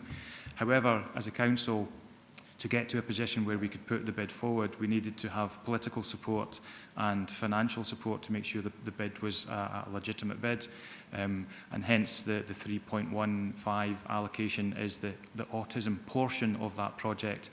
And I think it was September 2022, we looked at removing that from the high school project, giving us the flexibility to use that however and wherever, and it still sits aligned to the autism provision at this stage. Hopefully that answers your question, Councillor Young. Thank you. It does, thank you. Thank you, Councillor Young. Thank you, Laren. Now, if we have no further comments or questions, we can move to recommendations. If you can note 1, note 3, and note 4.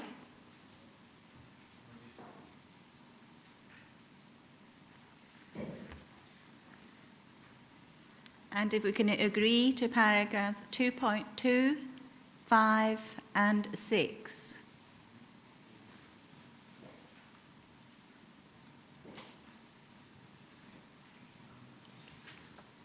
Do we have agreement? Thank you. I don't know if we'll now move on to item 7, which is the Dumfries and Galloway event strategy for 2025 to 26, event funding a report by Executive Director for Education, Skills and Community Wellbeing. And we have Lee Seaton and Ian Barr are here to assist if members have any questions. I will now open the meeting for members' debate. Do we have any questions?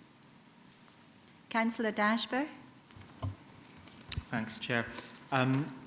So we've got the event strategy 2023 to 2027. We're at roughly the midpoint now. Is there a mid-term review of the strategy going on? Thank you.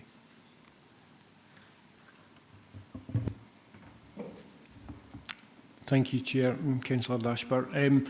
So presented within here today is a mid-term review in terms of one of our signature events. At our previous meeting of our former Parent Committee, Communities Committee, we presented mid-term reviews of our other signature events. So throughout the life of the strategy, the signature event status, we do those mid-term reviews of those key signature events and bring those back for member approval. In terms of the delivery of the wider strategy, there is no formal mid-term review of the strategy in its entirety. It focuses on those signature events, but in terms of the delivery, that is what is surmised when we bring these annual reports back in terms of our expected grant distribution for that coming year ahead.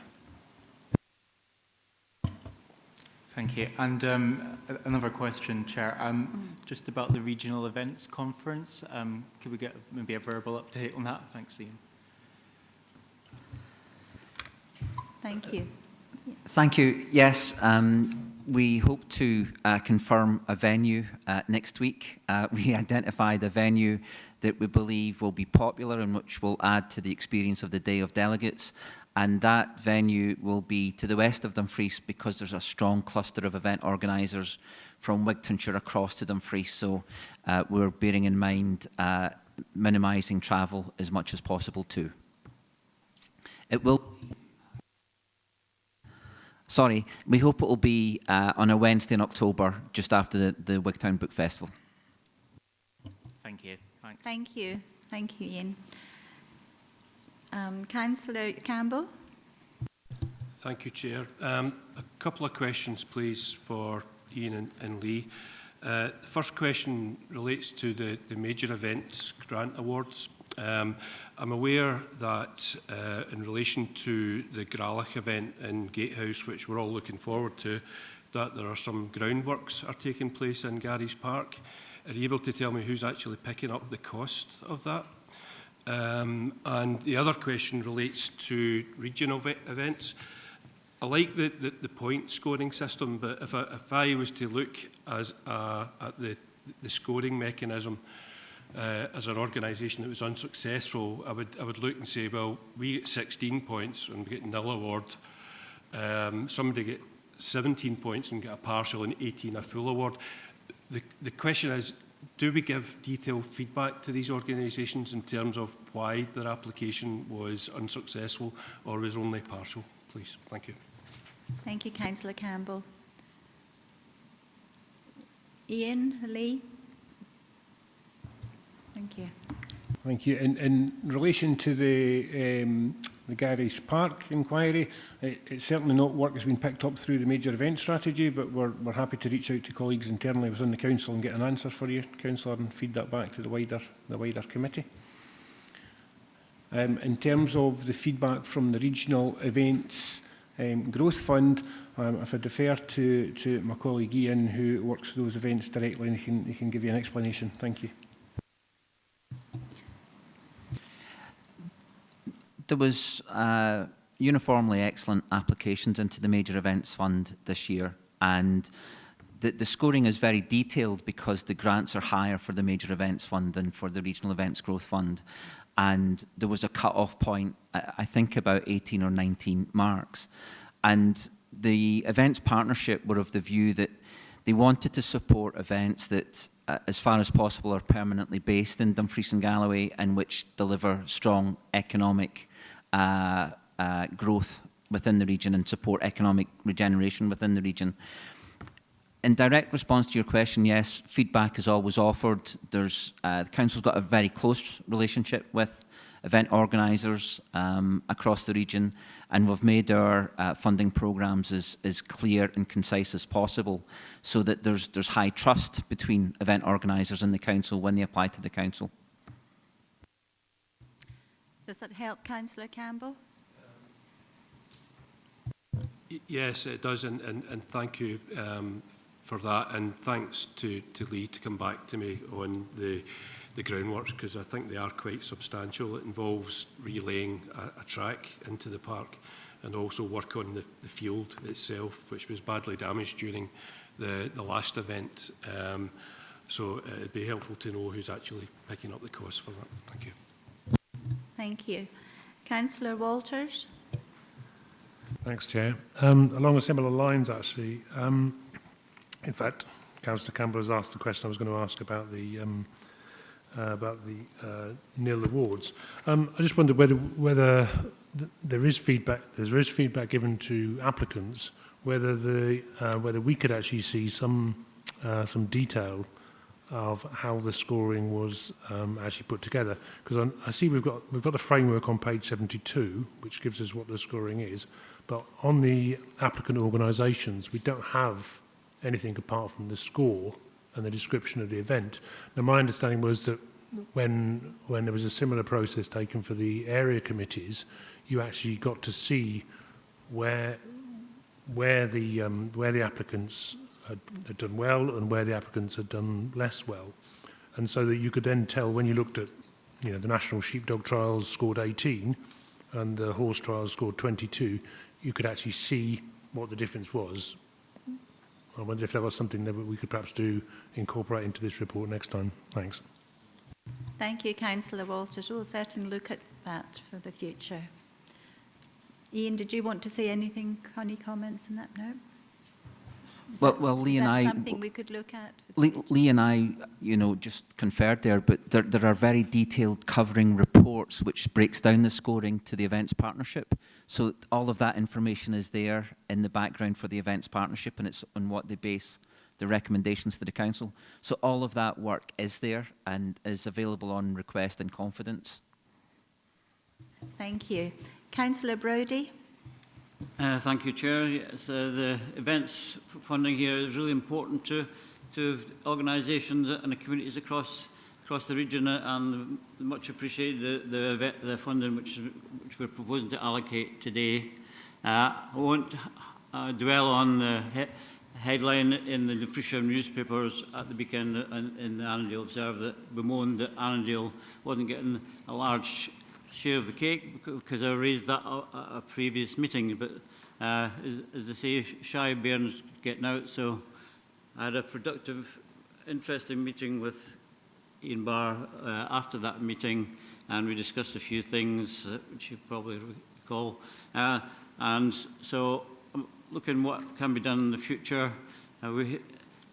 10 years ago, we had the British Pipe Band Championships in Annan for 3 years running, and it was a very successful event, but the costs were prohibitive by the end, and they were no longer sustainable from the council's point of view. But I think the way that the Royal Scottish Pipe Band Association allocate the Pipe Band Championships has changed due to economic circumstances.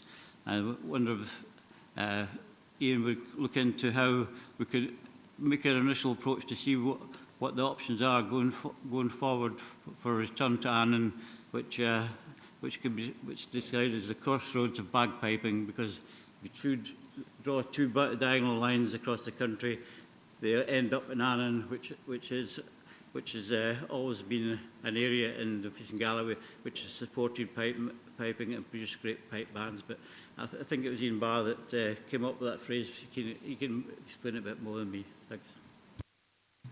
Thank you, Councillor Brodie. Do you have any comments, Ian? I came up with that catchphrase 12 years ago, and in the crossroads of piping in the UK. It's because Haltwhistle's the geographical centre of Great Britain, but we constantly are in touch with the Royal Scottish Pipe Band Association, and if we can bring any form of pipe band championship to the area within our means, then we'll explore it fully. Thank you. Councillor Scobie. Yeah, Chair, I'm looking at the report and, supporting the events that are coming forward and how important they are for Dumfries and Galloway in each of the different areas.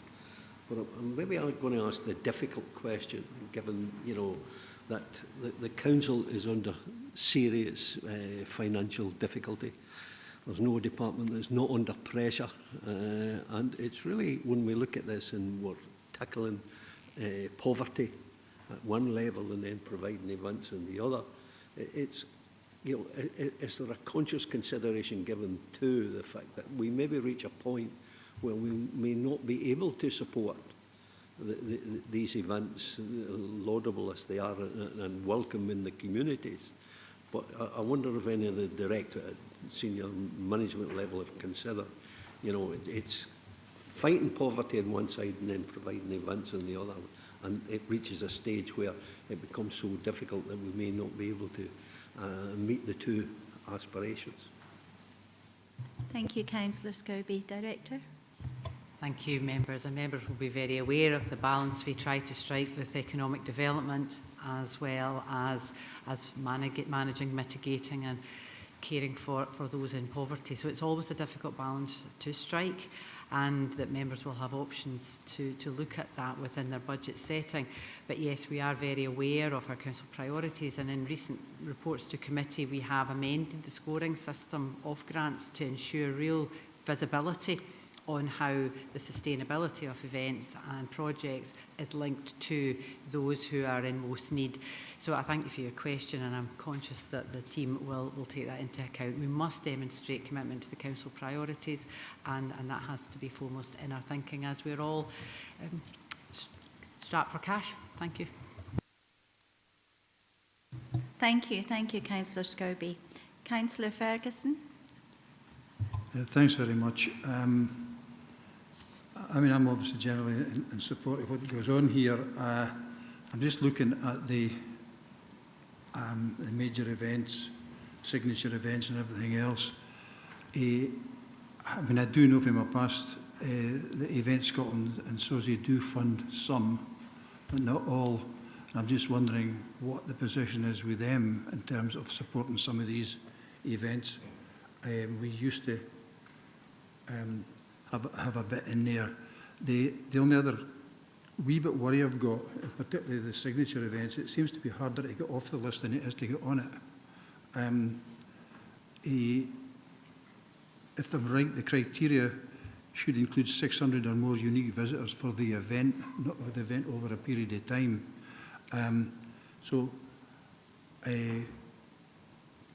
Do we have any idea what kind of figures are generated? And from that, I know Ian's got a formula he uses to try and work out what the economic benefit is, but if it's no meeting the basic criteria of 600 or more, should they be actually moved back to from signature events down to the next tier down? And I'm thinking of things here that have been going for a long time.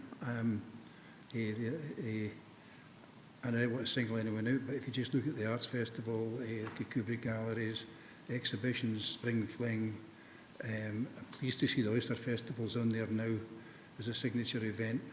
Wigtown Book Festival's been going on for, 20, 30 years, something like that. So picking up on Willie's point about, how can we continue to keep funding these things? Should we maybe be reviewing the criteria and refreshing it? And let's make sure that events are actually unique events, because that is my understanding what the signature events are for. And they're for events that are not a follow-on from last year.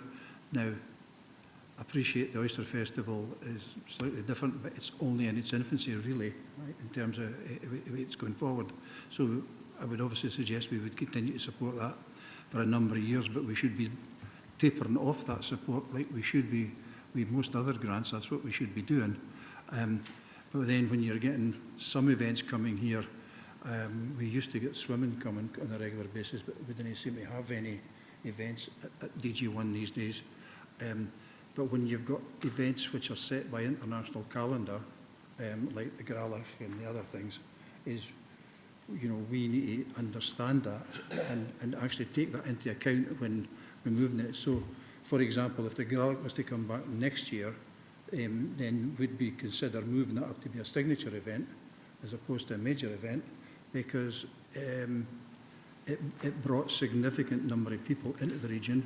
It certainly met the 600 criteria, and there are other events that do the same, where, and just you know, correct me if I'm wrong here, but I thought that the 600 or more unique visitors were not people from Dumfries going to Wigtown. There were people coming from outside Dumfries and Galloway going to Wigtown, for example. And I'm not picking out the Book Festival, I'm hastening to add, but it's a question we need to ask ourselves, or are we considering people from the east of the region going to the west, or people from the west of the region come to the east for events, and seeing them as legitimate numbers towards the 600? Because at the end of the day, the hotel in Dumfries, if it's somebody from Stranraer it's staying, it doesn't matter if they're from Stranraer or Seoul, right? The hotel bed is filled. That's I think my point. And I'm just wondering if it's time for a review of this whole process. Thank you, Councillor Ferguson. There's quite a number of points there. Lee, do you want to take forward? Thank you. Thank you, Chair. Yeah, I'll try and begin at the start of that, Councillor Ferguson. So, reference to some of our external partners, so Event Scotland, SOCI, for example. So Event Scotland are part of our local events partnership. I'm very pleased with that. We have a positive relationship with them, and Ian and I do meet with their senior management team twice per year. So we have events in Dumfries and Galloway that continue to be supported through the National Events Programme, and that is a positive. In terms of SOCI's approach to events, you will be aware that they've supported us for events such as the UCI World Cycling Championships. That is not the norm for their approach. Their general operating processes are not to support events on an application basis, but on that unique example, they were able to do that for the championships, both in Borders and Dumfries and Galloway. However, we do continue to press that angle. We have facilitated a meeting of our signature events with SOCI in the coming months that Ian has pulled together, so we can form that relationship for them and help in that basis. In terms of criteria for what members choose to guide us as officers in terms of our grant giving, you will be aware that in autumn every year we bring to the parent committee, so this committee for autumn this year, when we will bring our criteria for the Major Events Fund, Regional Events Growth Fund, etc., etc. So we take on board any comments in advance of that, and there will very much be the opportunity for members to influence or agree otherwise what the criteria will be when we come back with that report in the autumn period. In terms of maybe your latter points there about the numbers and the specific detail, I'll maybe just refer to Ian if he wants to offer any specific points around that. Thank you. In terms of the signature events or the Regional Events Growth Fund? In terms of our signature events, all of the events, as you know, have gone through a very detailed review, the signature events over a rolling programme in the last 18 months. The signature events programme is to try and create these nationally and internationally significant events held in Dumfries and Galloway as permanent assets for Dumfries and Galloway, as permanent economic, cultural and sporting assets. And so they get a degree of ring-fenced funding separate to other events that need to apply on a competitive basis on a year-by-year, annually basis. The Regional Events Growth Fund, this is just its second year. And it's a very good, it seems to be a very good fit for Dumfries and Galloway, which is made up of many rural communities where there's an interest in putting on festivals and events, you know, within large villages, small towns of between 800 and 3,000 people. And so the criteria is that they need to attract 600 unique visitors to be eligible to apply to the fund. And the fund went through an evaluation. Now, it was an in-house evaluation by the council, but the Regional Events Growth Fund was successfully introduced last year.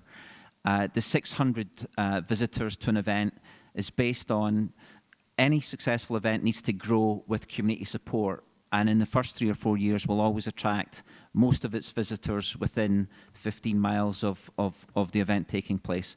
So it's an opportunity to give communities the chance to develop their event skills, develop events that can grow into regionally significant and then hopefully nationally significant festivals and events with quite a small outlay from the council. So our intervention rate is 25% there. No event can get more than 25% of its budget from the council through our Regional Events Growth Fund. Thank you. Thank you, Councillor Ferguson. Councillor Young. Thank you, Chair. I suppose I would really like to echo Councillor Ferguson's call for a review of the scoring criteria for the major events on page 72. My reasoning for that is, of the 30 points, which is the maximum possible score, I note that overall economic impact for the event only scores 2. Now, as a former curler, I'm aware of the impact the Ice Bowl has on ice hockey and curling events. And on page 82, they're hosting the World Mixed Doubles Championship. That will mean virtually every hotel bed and guest house bed in the Freesing Gala will be taken up for several days by the participants, who also will be eating and enjoying other local delicacies. But that gets only 14 points and a nil award. I would suggest that that sort of event has a major economic impact in Dumfries, and I would ask for a review to up the economic impact score from 2 to perhaps to 5 or something like that. So that's my point. Could we please have a review of the scoring criteria? Thank you. Thank you, Councillor Young. Ian, do you want to have any comments on that? The comments are really welcome, and of course the Council with the Events Partnership will do a review.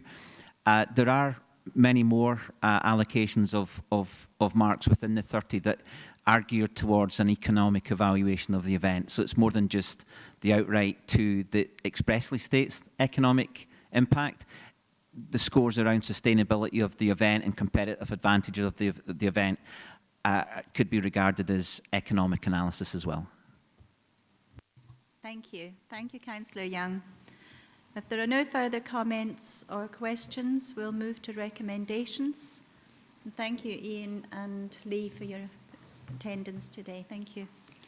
2.1, we're asked to agree 2.1. We're asked to agree 2.2. And we are asked to agree 2.3. Do we have agreement? Thank you. Lunch is now here, so if we close for lunch and be back here at 1:10 Thank you.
Good afternoon, members. We will now continue the meeting with item 8.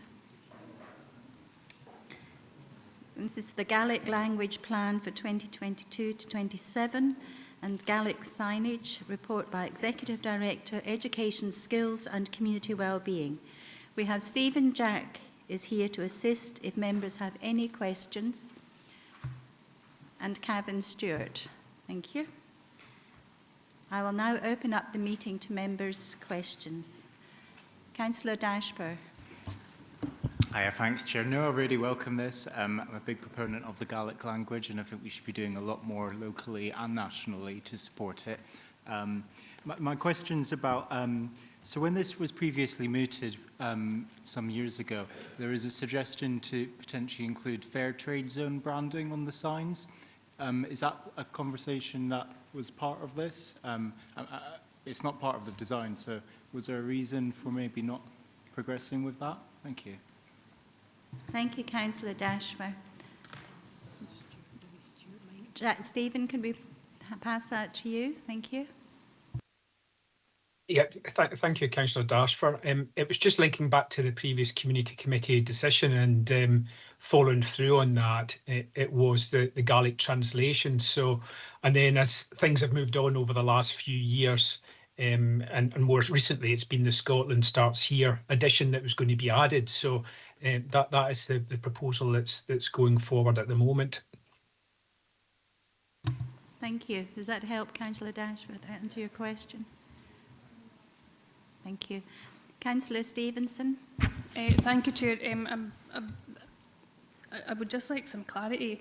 So my understanding is the Roads Department sits in Economy and Infrastructure. Now we understand that the Gaelic language plan has come here, which is good and proper. However, it's not really within this gift, and I've never sat in another committee where we've been asked to agree and support and recommend to a different committee.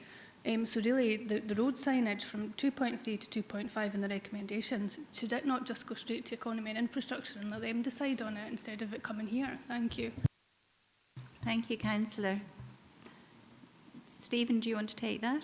Thank you. Yes, no, thank you. Thank you for the question, Councillor. In terms of the delegations, this committee has the remit for the overall responsibility for the Gaelic language plan, and that includes the various sections under the corporate service aims, which includes communications, signage, etc. But it's certainly, and I follow in discussion with governance colleagues as well, it's the case that in terms of the lead for signage and the budget associated with that sits with the E&I committee. So ultimately, that's where the final decision will be made. But what we're asking members today is, in terms of their remit for the oversee of the Gaelic language plan, we're only looking for them to support what is being proposed, and then that would go to the E&I committee for final agreement. Thank you. Thank you. Councillor McCannon. Yeah, thanks, Chair. Just a quick one, Stephen, if I may. On page 115, Appendix 2, are the locations of or the suggested locations of the signage. I'm just wondering, is there any plans to welcome our Northern Ireland visitors at all off the Cairnryan ferry, given it's a boundary as well from Northern Ireland over to Dumfries and Galloway, or is there one of these that covers it, or we're saying that we're covering it in one of these here? Just for a point of clarity, please. Thank you. Thank you, Councillor McCannon. Yes, Stephen. No, thank you, Councillor McCarman. We do have Stuart Cavan on the call, who's the roads manager, and he developed the appendix and the location, so he'll probably be able to clarify that specific point, hopefully. Thank you. Thanks, Stephen, and thanks, Councillor McCarman. Yeah, certainly it's what we've done within the road services. We've picked up all locations that currently have signing saying welcome to Dumfries and Galloway. At Cairnryan Port, as it's a trunk road, I'm not aware of a sign being located there at the moment, but I'm certainly more than happy to look at that and discuss with colleagues at Transport Scotland and AME on the possibility of installing another sign welcoming visitors from Northern Ireland at that point. Thank you. Does that help, Councillor McCannon? It does, thank you, Stuart. And just for reference, it was actually Councillor Ingall's question, so I'm not taking any credit for it if that happens. Thank you. Thank you. Councillor Campbell. Thank you, Chair. A couple of questions, if I may. I'm looking at page 102, Stephen, the bottom section, and it was in relation to a survey in schools about interest in the teaching of Gaelic, and if there was a demand. And there was an interest from the head teacher at Kells. And it says at the very last part of this that there's a pilot being developed. Just be interested to know when that project is scheduled to begin, and will members be updated on how it progresses? And the second question is actually, I noticed this driving in this morning. I saw a couple of ambulances and a police car who have Gaelic on their livery. And I was just wondering if that's something that's been looked at or considered within the context of the Gaelic language plan, because the police and ambulance vehicles certainly stand out, and if our council vehicles were marked up in some sort of way, I think it would sort of raise public awareness that the Gaelic language is something that the council are committed to. Thank you. Thank you, Councillor Campbell. Stephen, do you want to take that one? Yep, thank you, Chair. Thanks for your question.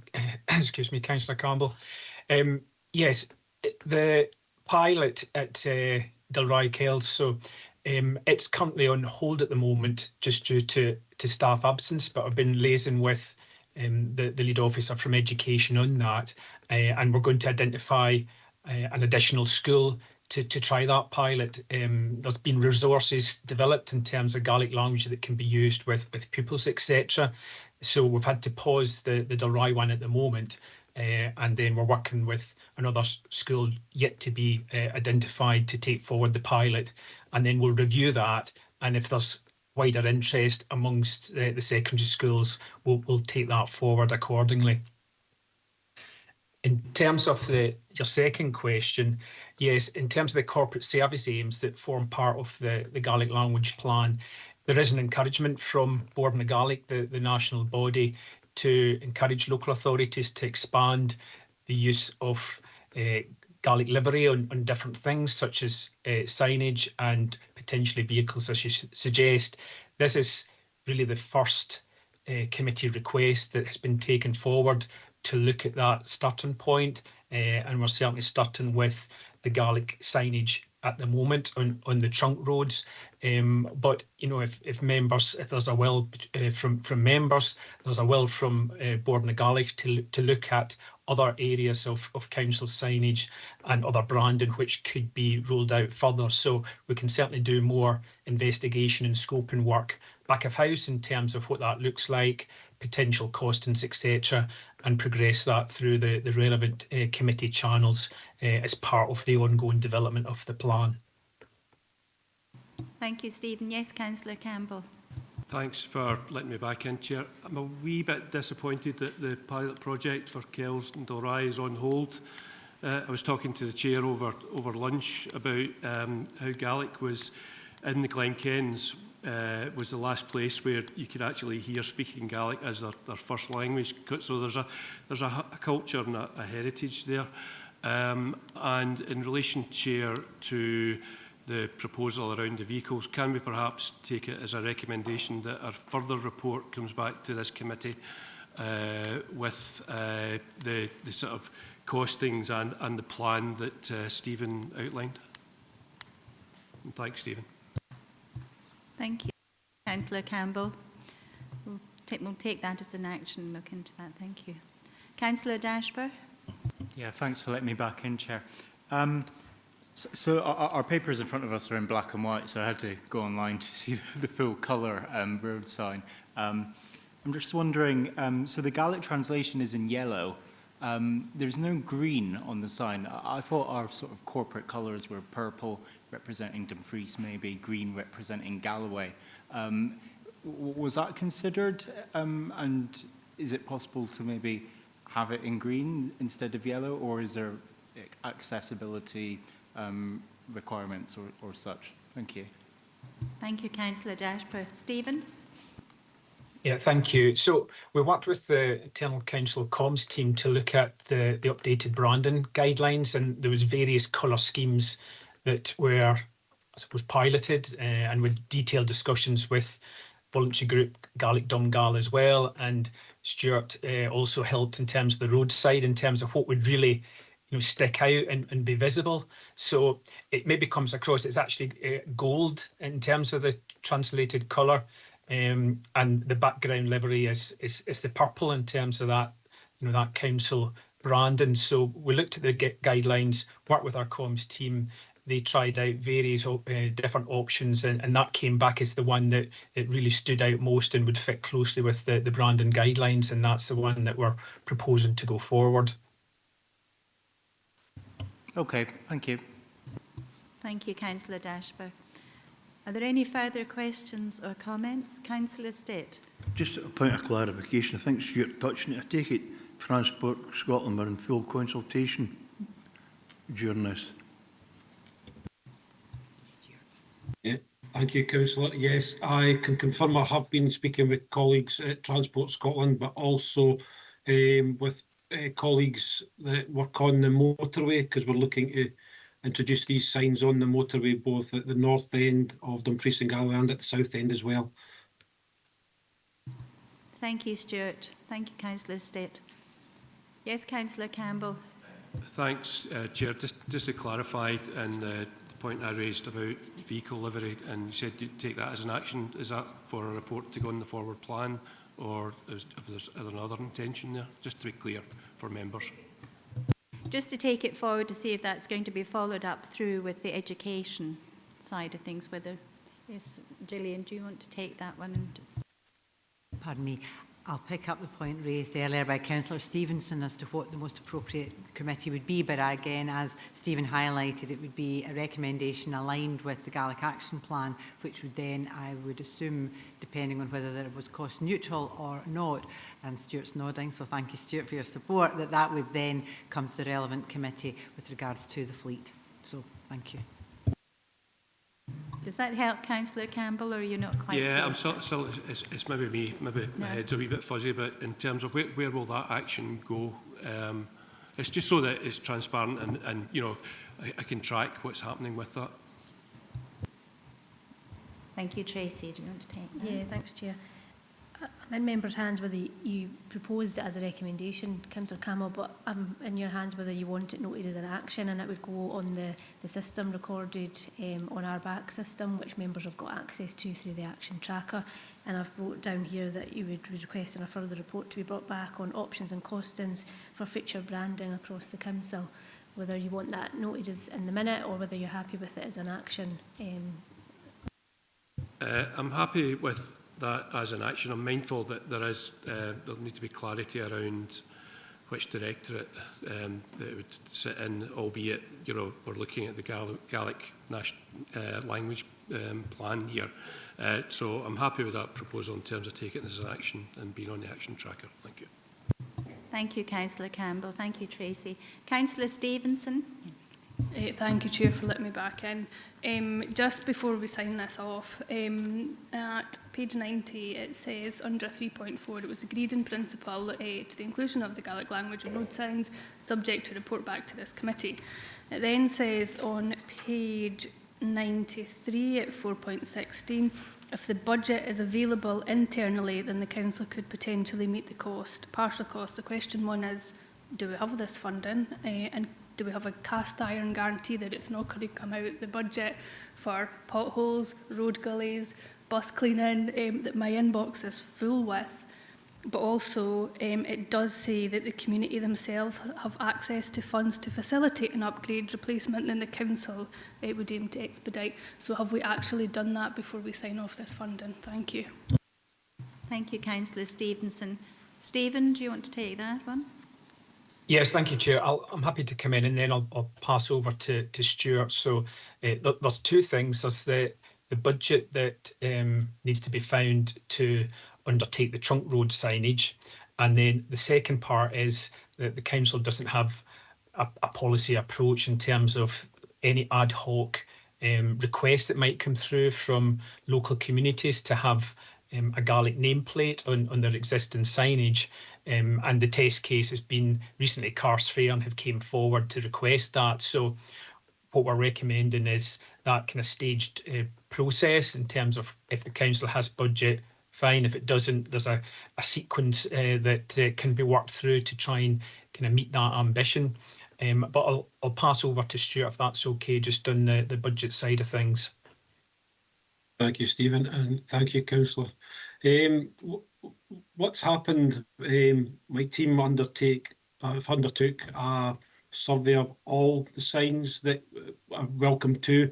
We've identified that a number of these, in fact, the majority of these are actually requiring replacement. We've got 2 or 3 different styles on the network as well, which doesn't really look good for the council. We should have a one style for all entry points to the region. So as part of that, if we get agreement today to take this forward to the E&I committee, I am preparing a bid for capital funding, which will be for the replacement of that infrastructure across the region. So that's currently the position. The funding is not in place at the moment. However, a bid will be prepared for April committee of E&I, and we take it there for hopeful support. Thank you, Councillor Stevenson. Councillor Ferguson. Yeah, just been involved when we first put this through. The plan always was to introduce the signs when the current infrastructure was no longer usable, and I think that's what Stuart's talking about there. So the replacement budget should already be there. It's only the signage that goes on, in what format it makes. So I don't see a problem with it, because at the end of the day, as long as we stick to that original, and we got unanimous across the council that day, we only renew the signs when they're no longer serviceable in their current state, and would have to be replaced in any case. So then that's when they would come in with their Gaelic things as well. That was my understanding with a council decision, and it would take another council decision to overturn that. Thank you, Councillor Ferguson. So you're saying just on a needs basis when they need to be replaced. Stuart, do you have any comments on that? I would agree with the councillor's statement there, and that is exactly what we're looking to do with this particular project. When it comes to other requests that we may get through communities, etc., we will have to assess whether or not that signage is in a state of disrepair and requires to be replaced, and we can look at that point. Thank you. Do we have any further questions or comments to make? No. Thank you. We'll now move to the recommendations, and thank Stuart and Stephen for their attendance today. Thank you. We'll move to recommendations, and we have to consider 2.1, note 2.2, agree 2.3, and agree to 2.4, and agree to 2.5. Do we have agreement and considered and noted? Thank you. We'll now move to item 9.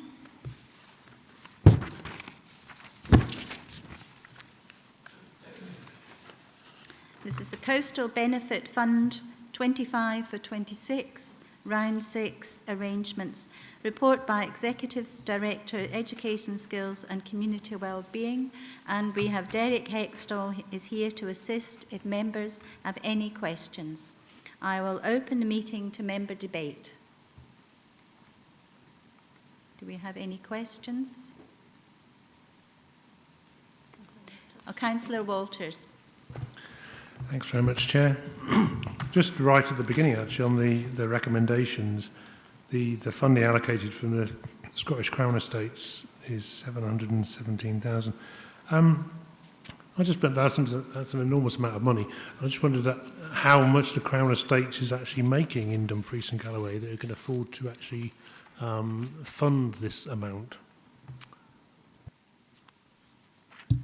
Thank you, Councillor. Derek, do you want to take that? Thanks, Chair. Thanks, Councillor Walters. I'm afraid I don't have that detail specifically what's available in Dumfries and Galloway. We do have the total figure that was generated from all assets. However, the funding model, the funding formula that agrees those allocations, it was agreed by the Scottish Crown Estate, Scottish Ministers and COSLA.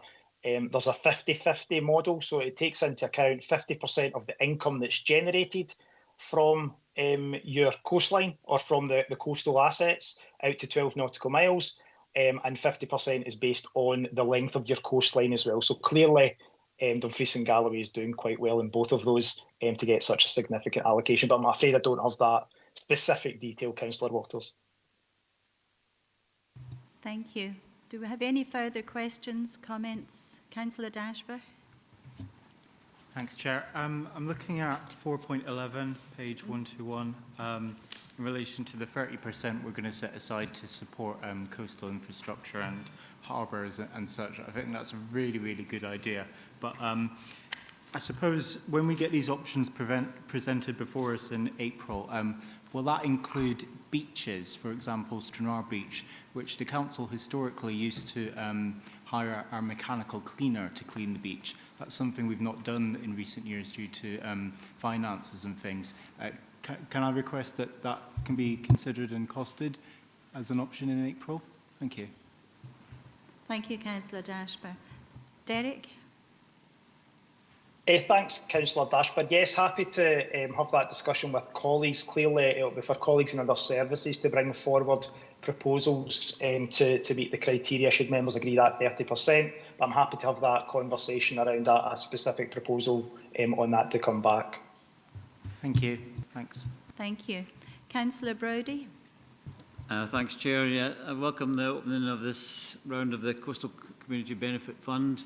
It's really important to local communities and projects to develop plans in their area to take their communities forwards.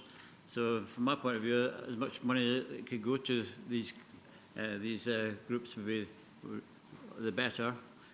If you remember the last round, there were a large number of projects which scored quite highly, reached the threshold for support, but couldn't be supported because of the lack of funds. Now, I wonder if it would be possible to consider that the organisations which applied the last time and scored highly, if they score highly again this time with their projects, is there a way that we could allow them to be at the front of the queue for funding as long as they meet the criteria? Thank you, Councillor Brodie. Derek? Thanks, Chair. Thanks, Councillor Brodie. Yeah, I think there were 16 projects which we were unable to support due to the funding being fully committed, albeit their score would have led to a recommendation. In terms of your specific proposal around considering those organisations that were unsuccessful previously, what we've done historically is consider applications to this as a new round. The government are quite clear that there has to be openness and transparency in our decision making, and whilst we would absolutely make contact with those projects who were unsuccessful to us last year to advise them that their project would still be considered new or added value, that they, assuming they hadn't delivered it in the intervening period, that they can resubmit it on the new forms. And clearly there's been some tweaks recommended to the scoring framework, and it'll be a new scoring panel that's in place. But happy to take on members' views if they wanted them separated out when we bring the recommendations back, or highlighted in the future report. I'm happy to take that suggestion from members, and then it would for members ultimately to determine who gets the funding at the April committee based on the recommendations of the scoring. Thank you, Derek. Yes, Councillor Brodie. Yeah, it'd be good if they could be highlighted in the report back to members, so that they could be given, the members could consider whether their project is worthy of support. Thank you, Councillor Brodie. Derek, can we take that forward? Yes, happy to include that in the future reports. Thank you. Councillor McCannon. Yeah, thanks, Chair. Good afternoon, Derek. Just a very quick follow-on question from Councillor Brodie, if I may. Now, I think we'll all be aware of, we've sat on the committee previously last year, the kind of issue that was thrown upon us when, you know, the scenario that Councillor Brodie just described there, when there was qualifying groups that didn't unfortunately get the money because the money was all allocated. Now, you mentioned there, I picked up, scoring framework tweaks.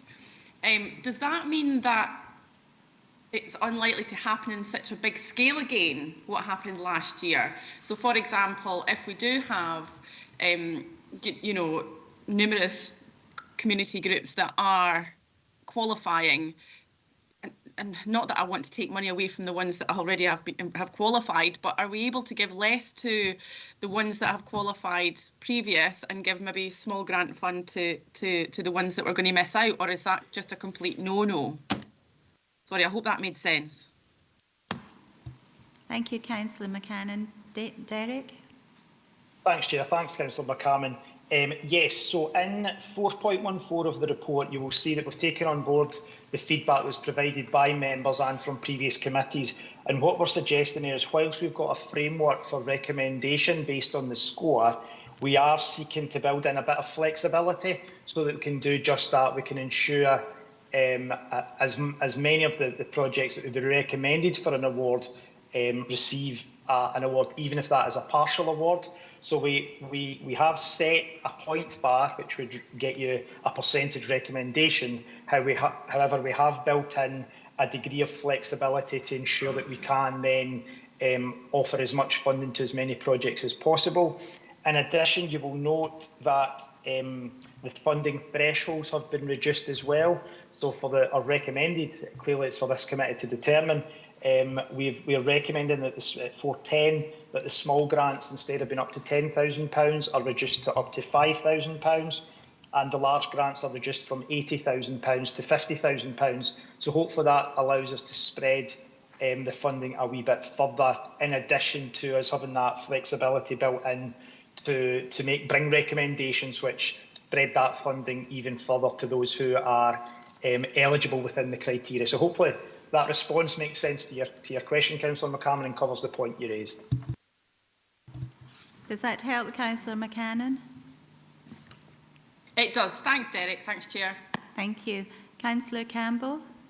Thanks, Chair. Derek, I'm looking at page 122, paragraph 4.17 and the proposed timetable.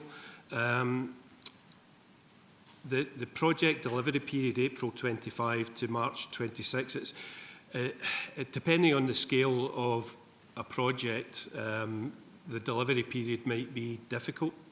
And if I use the example, without getting into details, of a mugger, so there's a construction requirement, and all the funding has been secured from a variety of sources, but for reasons out with a trust's control, there are delays in the project actually starting. So what do we mean by project delivery period? Is it when all funding is secured?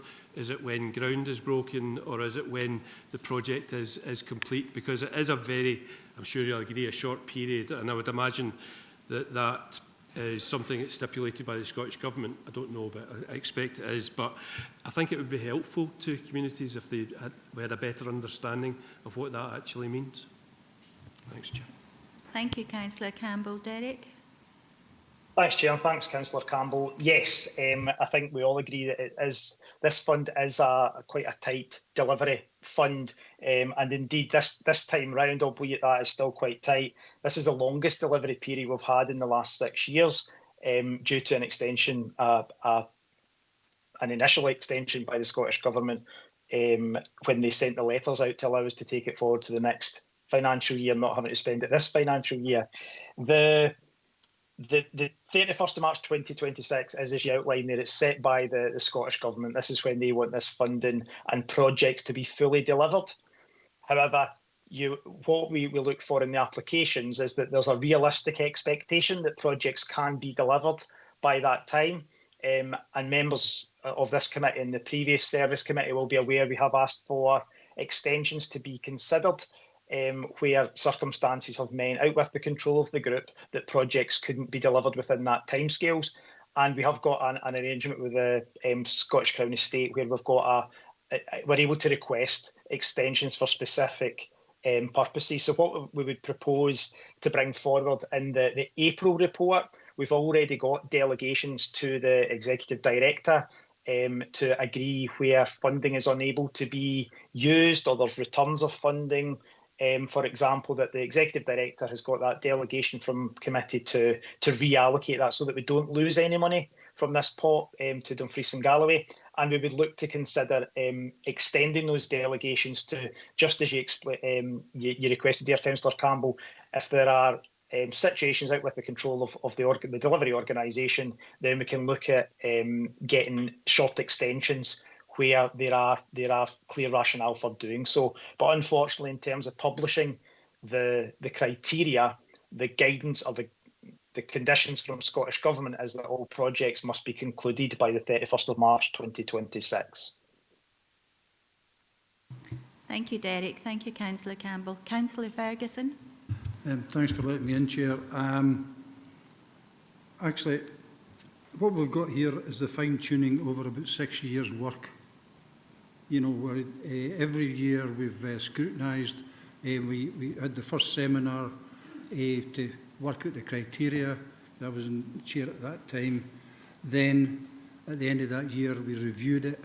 And then we had another seminar for the next year, and we tweaked it again, we've tweaked it again, and we've tweaked it again as we go through. At 4.6 member seminar, the bullet points are there where members actually showed where they thought things should be going, and we all had the opportunity to be in that seminar. Some didn't, some did. So I'd be really, really careful that if we don't follow the scoring metric, then we've got a problem. And we're going to end up here in a committee going through every single one, right, like they used to do in the area committees years ago, and trying to work out what it is and what it is. We either trust the system or we don't. And I would suggest the system has been evolved has evolved over the last 6 to 7 years, and we should trust the system and go with the scoring thing as is and not tinker with it. I understand why certain members might want to introduce that, but at the end of the day, what's the best way forward for this committee? What's the best, most transparent way forward? And if we follow the guidance, we follow the scoring panels, that for me is the way we should go. And I think we should move forward on that basis. Thank you, Councillor Ferguson. Some good points. Derek, do you want to just make any comments on that? Not really, Chair. Just to say that the role of the scoring panel will be absolutely to follow the guidance and criteria that members set. It's thereafter up to members to determine the final allocations. Thank you, Derek. Councillor Stitt.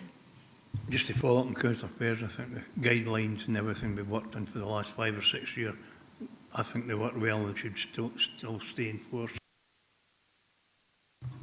Thank you, Councillor Stitt. Do we have any further comments, questions? No, if not, we'll move to recommendations. 2.1, we have to note to 2.1. Agree 2.2. Agree 2.3. Agree 2.4. Agree 2.5. And agree 2.6. Are we all in agreement and noted? Thank you. Thank you, Derek, for your attendance. Thank you.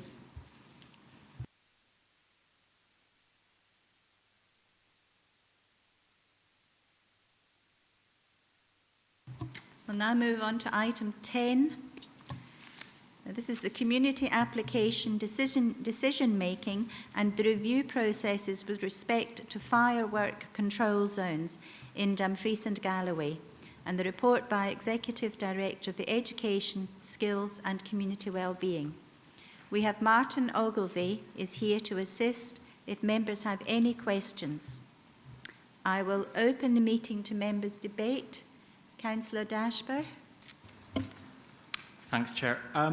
Yeah, no, pleased to see this. 4.6.1, I'm looking at the sort of criteria for who can request a fireworks control zone. I don't see community councils, so if the committee is happy with that, I would put that forward as an inclusion, so community councils can request this, because 25 signatories might be a bit difficult sometimes, but if a community council can do that, that would be a good enabling procedure. Thank you. Thank you, Councillor Dashwood. That's a good point.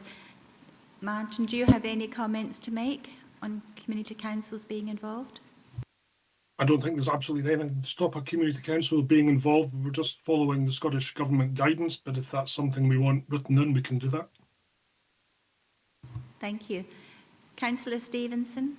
Thank you, Chair. I've got absolutely no community councils in my ward, so that would be quite difficult. I think in actual fact it needs to be the community, because sometimes community councils can be very small and don't always include the whole entire community. You get very different views out with. So I'd be quite happy for it just to be the 25 signatories. The questions I actually have are is on the proposed procedure, because there's an awful lot here relies on the community safety team. Do they actually have the capacity? Now, I'm completely in agreement with a fire work control zone, but it needs to work, and it needs to work properly. And I have a concern that maybe they don't have that capacity with all the work that they already have, and I know that they're also understaffed. The other one is I don't see anything about the size of the area that would be proposed within the firework control zone, and also the timescales. We know from last year, I know within my own ward we had concerns more so in the autumn time around the use of fireworks and where they were being used in incredibly inappropriate areas. And I know Annan had a significant problem as well. So there seems to be a long time to wait for these zones to actually be put in place. So just if maybe those could get answered. Thank you. Thank you, Councillor Stevenson. Martin? Yeah, thank you, Chair. Councillor Stevenson, just to assure you, the process is led by the community safety team. The enforcement, of course, because it's criminal, would be led by V Division and Police Scotland. So the capacity would need to sit with the divisional commander and his officers to determine whether they had the capability to enforce this. The community safety team would facilitate the decision-making process only. And in terms of staffing, the community safety team are in fact staffed up to establishment. So I note your point about capacity. We are no longer the size we once were. About 5 or 6 years ago, there was maybe 29 staff. Now we're down to 12. But nevertheless, the officers themselves wouldn't be involved in this. It would be myself and 2 of my team leaders in facilitating the process. And Councillor Stevens, in terms of the size, 4.2 on page 131, typically it says the area will be a small identifiable place. And as part of the application process, we would be looking to work with the applicant during the first 20 days after notification to make sure we're clear on the zone as it's described, or preferably using a map so we can clearly determine the boundaries of any proposed area. Thank you. Thank you, Councillor Stevenson. Councillor Ferguson. Thanks. Good afternoon, Martin. Is there still a bit of Westminster legislation in place about pyrotechnics or fireworks, explosives act or something like that? I'm just worried there's a danger here that people will comply with one part but not the other part. Or because I can't see the Westminster Act being taken off the statute book because Holyrood's passed something that looks like slightly different things, aren't they? Thank you, Councillor Ferguson. Martin? Yeah, just to come back in, Councillor Ferguson, thank you. Just referring to page 131, paragraph 4.2, does refer to the Explosives Act of 1875. Is still there. It's still an offence to light or throw a firework in or into a public place, so that still stands. Thank you. Did you want to come back, Councillor Ferguson? Yeah, I think that's what I was getting at, Martin, and that's probably where we've got a bigger risk, but I can understand why we would have an FCZ in place. To me, it seems eminently sensible, but it's this other, because we know that some areas didn't apply for it and then weren't allowed to have fireworks displays about the region, certainly one in my ward, a couple of years ago in particular, even last year, and they were encouraging people to bring their own fireworks and let them off, which I think was probably less safe than what was happening here. So would this cover that, or are we going to actually allocate zones and say that you can do it here, you can do it there, or is it per application? We're not going to designate. Yeah, no, I don't think there'll be any conflict between the two. They sit side by side. It'll be up to the divisional commander, again, using his divisional officers to determine how he wishes to enforce either a firework control zone or indeed the act we refer to. Thank you, Martin. Thank you, Councillor Ferguson. Councillor Walters. Yeah, just on the details really. So these firework control zones, are they meant to be permanent, or do they have a time scale, as in a couple of months, a year, or whatever, or is it once they've been established as firework control zones, that's it for the rest of whenever? So, and then the follow-up question to that is, when do they get reviewed? Are they actually useful, and do they work? And so, and the actual detail of it is, if the firework control zone is established, does that mean that people who are setting off fireworks in their own private gardens, they would be breaking the law in that respect? Thanks. Thank you, Okay, so there was two main things there. I think there was the timeframes, Chair, and the question of back gardens. In terms of timeframes, first, it would be up to the area committees, if that's the way we're going with the delegations, that the area committee would consider the request made and determine the timeframe, and my team would manage the review period. So if, for instance, you agreed a 2-year timeframe, then we would bring that back for review within the 2 years if the applicant wanted it extended. So it would be up to the elected members to consider that when they're making their decision. In terms of firework control, in terms of back gardens, I think there is in the guidance. If it wasn't in this report, it was in the previous report that went to the Communities Committee on the 4th of June last year. A list of all the various exemptions that can be considered, and clearly we would not be enforcing. The police would not be enforcing within back gardens. Thank you, Councillor Walters. Do we have any further questions or comments to make? Okay, we'll move to recommendations. Thank you, Martin, for your attendance. Thank you. We'll move to recommendations. 2.1, do we agree? And 2.2 is for noting. Do we note? Do I have agreement and noting?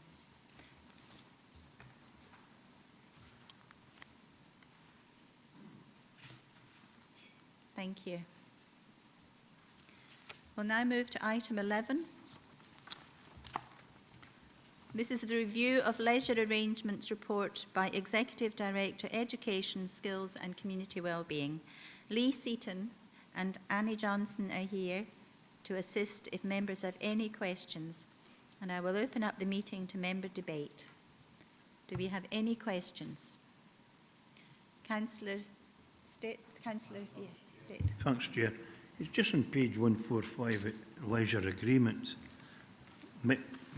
I might be a bit naive, but I see under Solway, Sharks and Ice Bowl, there's 8 different arrangements. Is there any need for that, or does every individual club have their own leisure arrangements, Lee? Thank you, through you, Chair. Yes, each of those organisations is their own independent constituted body, so that's why they're shown in that different fashion there. Thank you. Councillor Stevenson. Yeah, thank you. At 3.4, it says in October 24 at this meeting, we noted the progress and agreed to receive a further report. And here we are on the 18th of February, noting the progress and agreeing to receive a further report. So we're actually no further forward.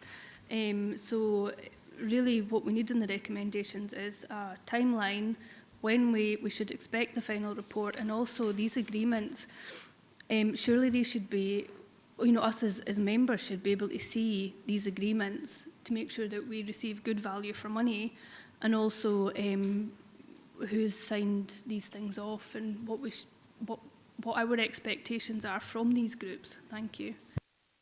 Thank you, Councillor Stevenson. Lee, do you have any comments to make? Yeah, thank you, Chair.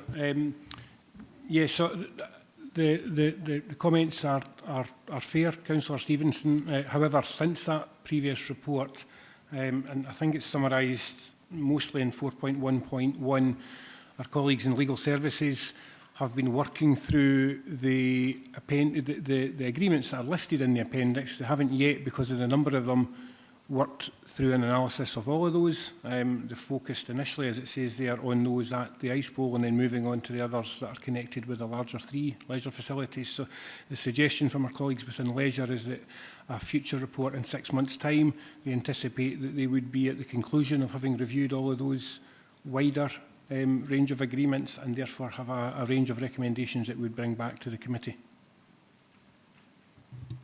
Thank you, Lee. Did you want?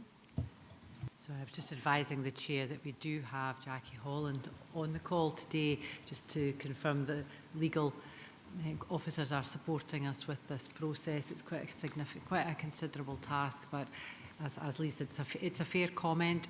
The work, as you can see from the dates set out in 4.1, officers are working to meet the expectations of the committee. There's a lot of work has been already done, but we recognise there's still quite a lot to do. So, thank you. Thank you, Director. Thank you, Councillors. Yes, Councillor Stevens. Just to come back in there, I also asked if us as councillors are able to see these service agreements. Where would we find that information? Thank you. Thank you, Councillor Stevenson. Councillor Campbell? Did you want to come back in, Councillor Stevenson? Yeah, sorry. I asked, sorry, Councillor Campbell. I did ask where we would find the agreements for these service level agreements. Thank you. Thank you. Lee? Thank you, Chair. So, yeah, we have the full suite of the agreements that are listed in the appendix. They're currently shared across all of the officer representation on the Short Life Working Group. I'm comfortable to seek that assurance from our colleagues in legal. I'm aware that there are some elements in some of the agreements that are commercially sensitive, so if that is to be shared and members are in the forum, it perhaps may be done on a confidential basis, but I'm happy to seek that through our Head of Legal and respond accordingly. Thank you. Yes, Councillor Stevenson. Do you want Thank to you, come Chair. back in? I mean, I'm happy to see them confidentially, but I think it's important that us as councillors do get oversight of what's been agreed. We're here to represent our constituents, and I think that they would want the assurance that we have an oversight of this. Thank you. Thank you, Councillor Stevenson. Councillor Campbell? I'll withdraw my question. I'll just catch Lee after the meeting's finished, just to start a local issue I want to discuss. Thank you. Councillor Jamieson? I see Councillor Ferguson is waiting to speak, so I'll allow him to go first, because it may be the same question and he probably articulated better than myself.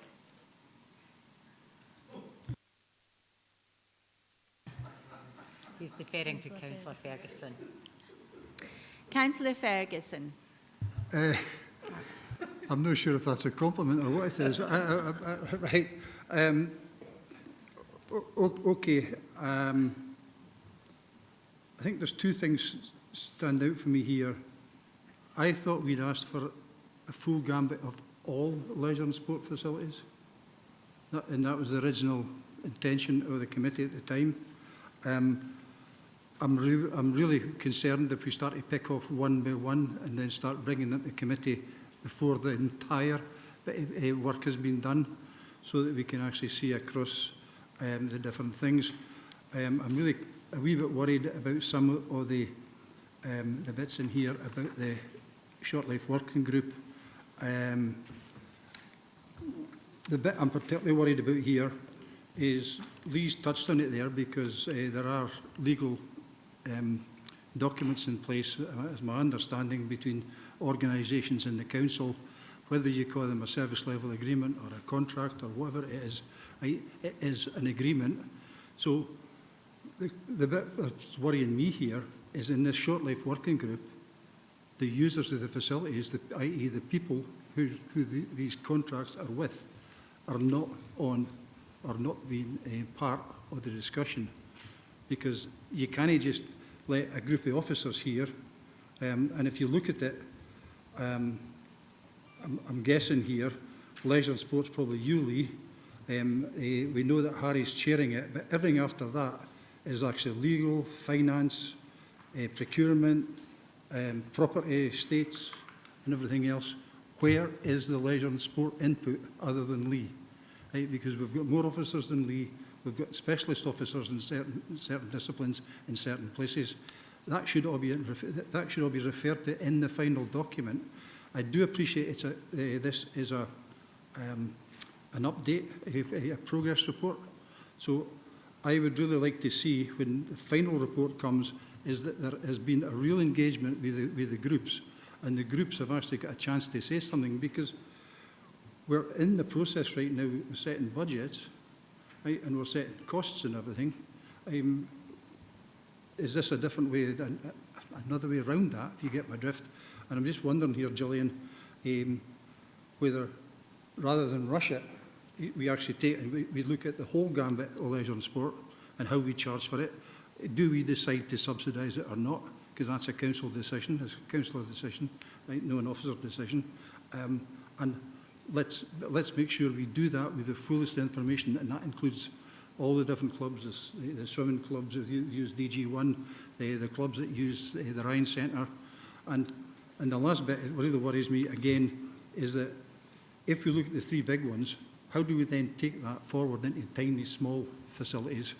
That's maybe one room, right, when we're talking about a multi-use facility. I'm just a bit worried here, but my main thrust here is we need the people who are using the services and working with us, delivering on our behalf. They should be in the room when we're discussing their future. If I could respond to your question, in the first instance, absolutely understand that those that we contract with need to have a voice in this, but not at this stage. I think the view would be that the members were aware of and endorsed the actions for the terms of reference of the Short Life Working Group, and it's those terms of reference through which the report has been constructed today. So the first question from members when we looked at this was, can we provide a list? Can we simply provide a list of those that we contract with? That was no easy task in its first instance. So that was the first task, to identify who was using our facilities. We were to review all existing leisure and in the scope of the working group.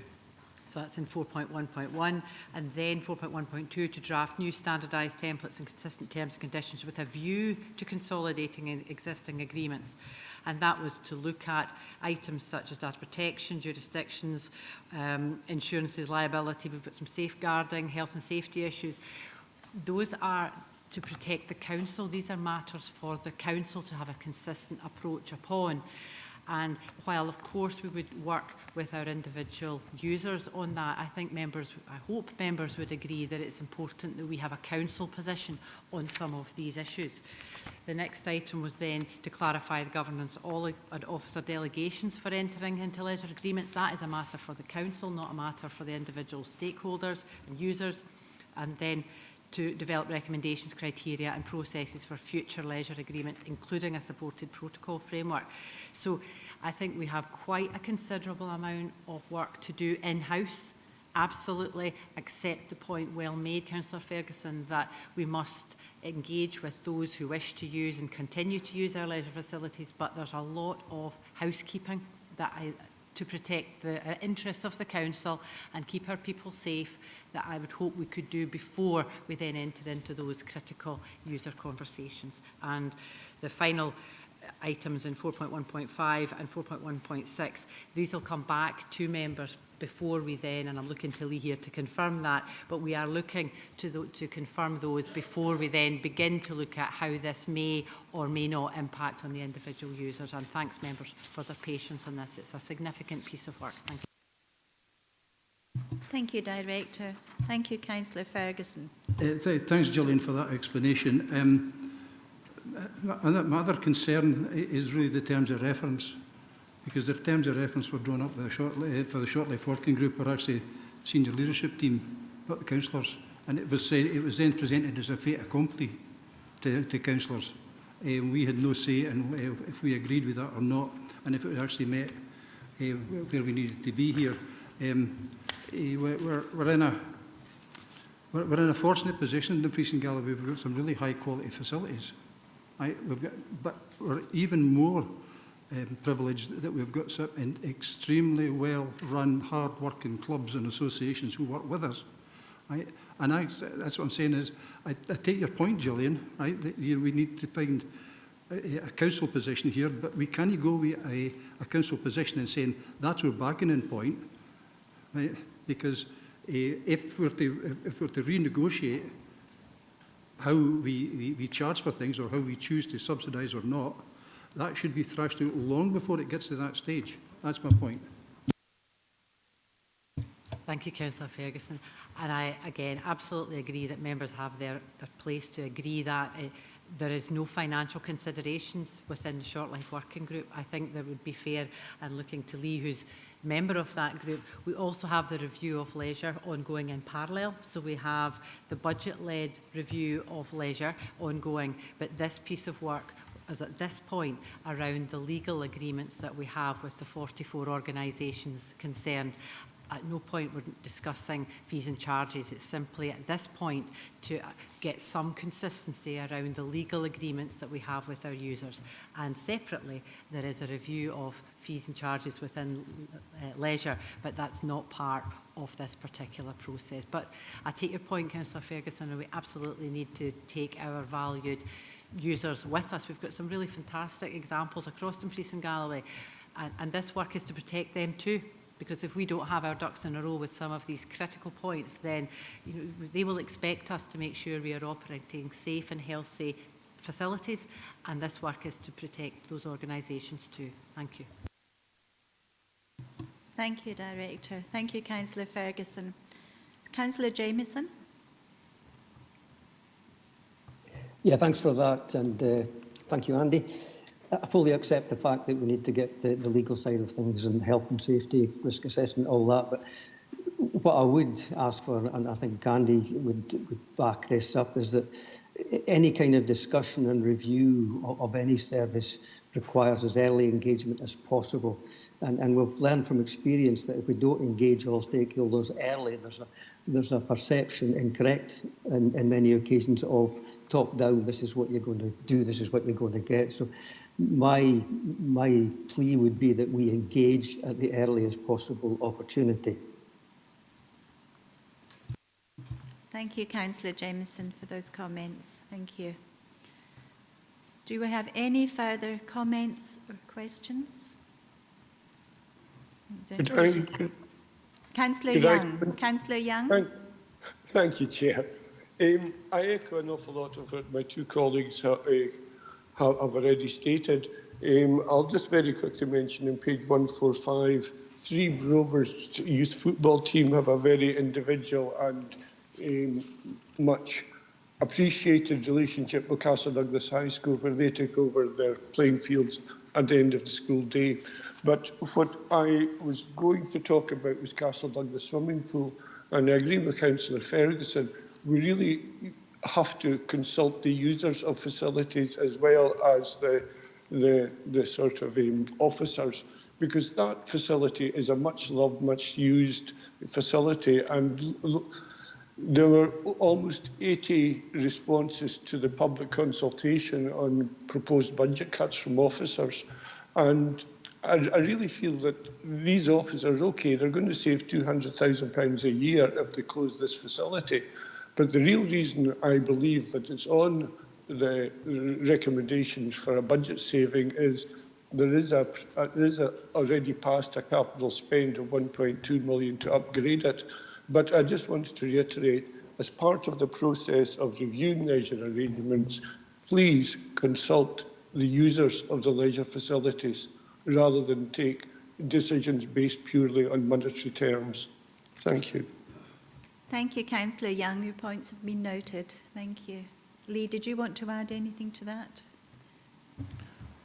I think I'll just echo the comments of noting we don't, in terms of this report in front of us, we don't have an agreement with any party that is a user at Castle Douglas Swimming Pool in terms of service agreement, lease, etc. So not within the terms of the current report in front of us. Thank you. Thank you. Do we have any further questions or comments? We'll move to recommendations. And you're being asked to note 2.1 and agree 2.2. Do we have noting? Yes, Councillor Stevenson. Just to note the action to allow us members in confidence to see these agreements. Thank you. Thank you, Councillor Stevenson.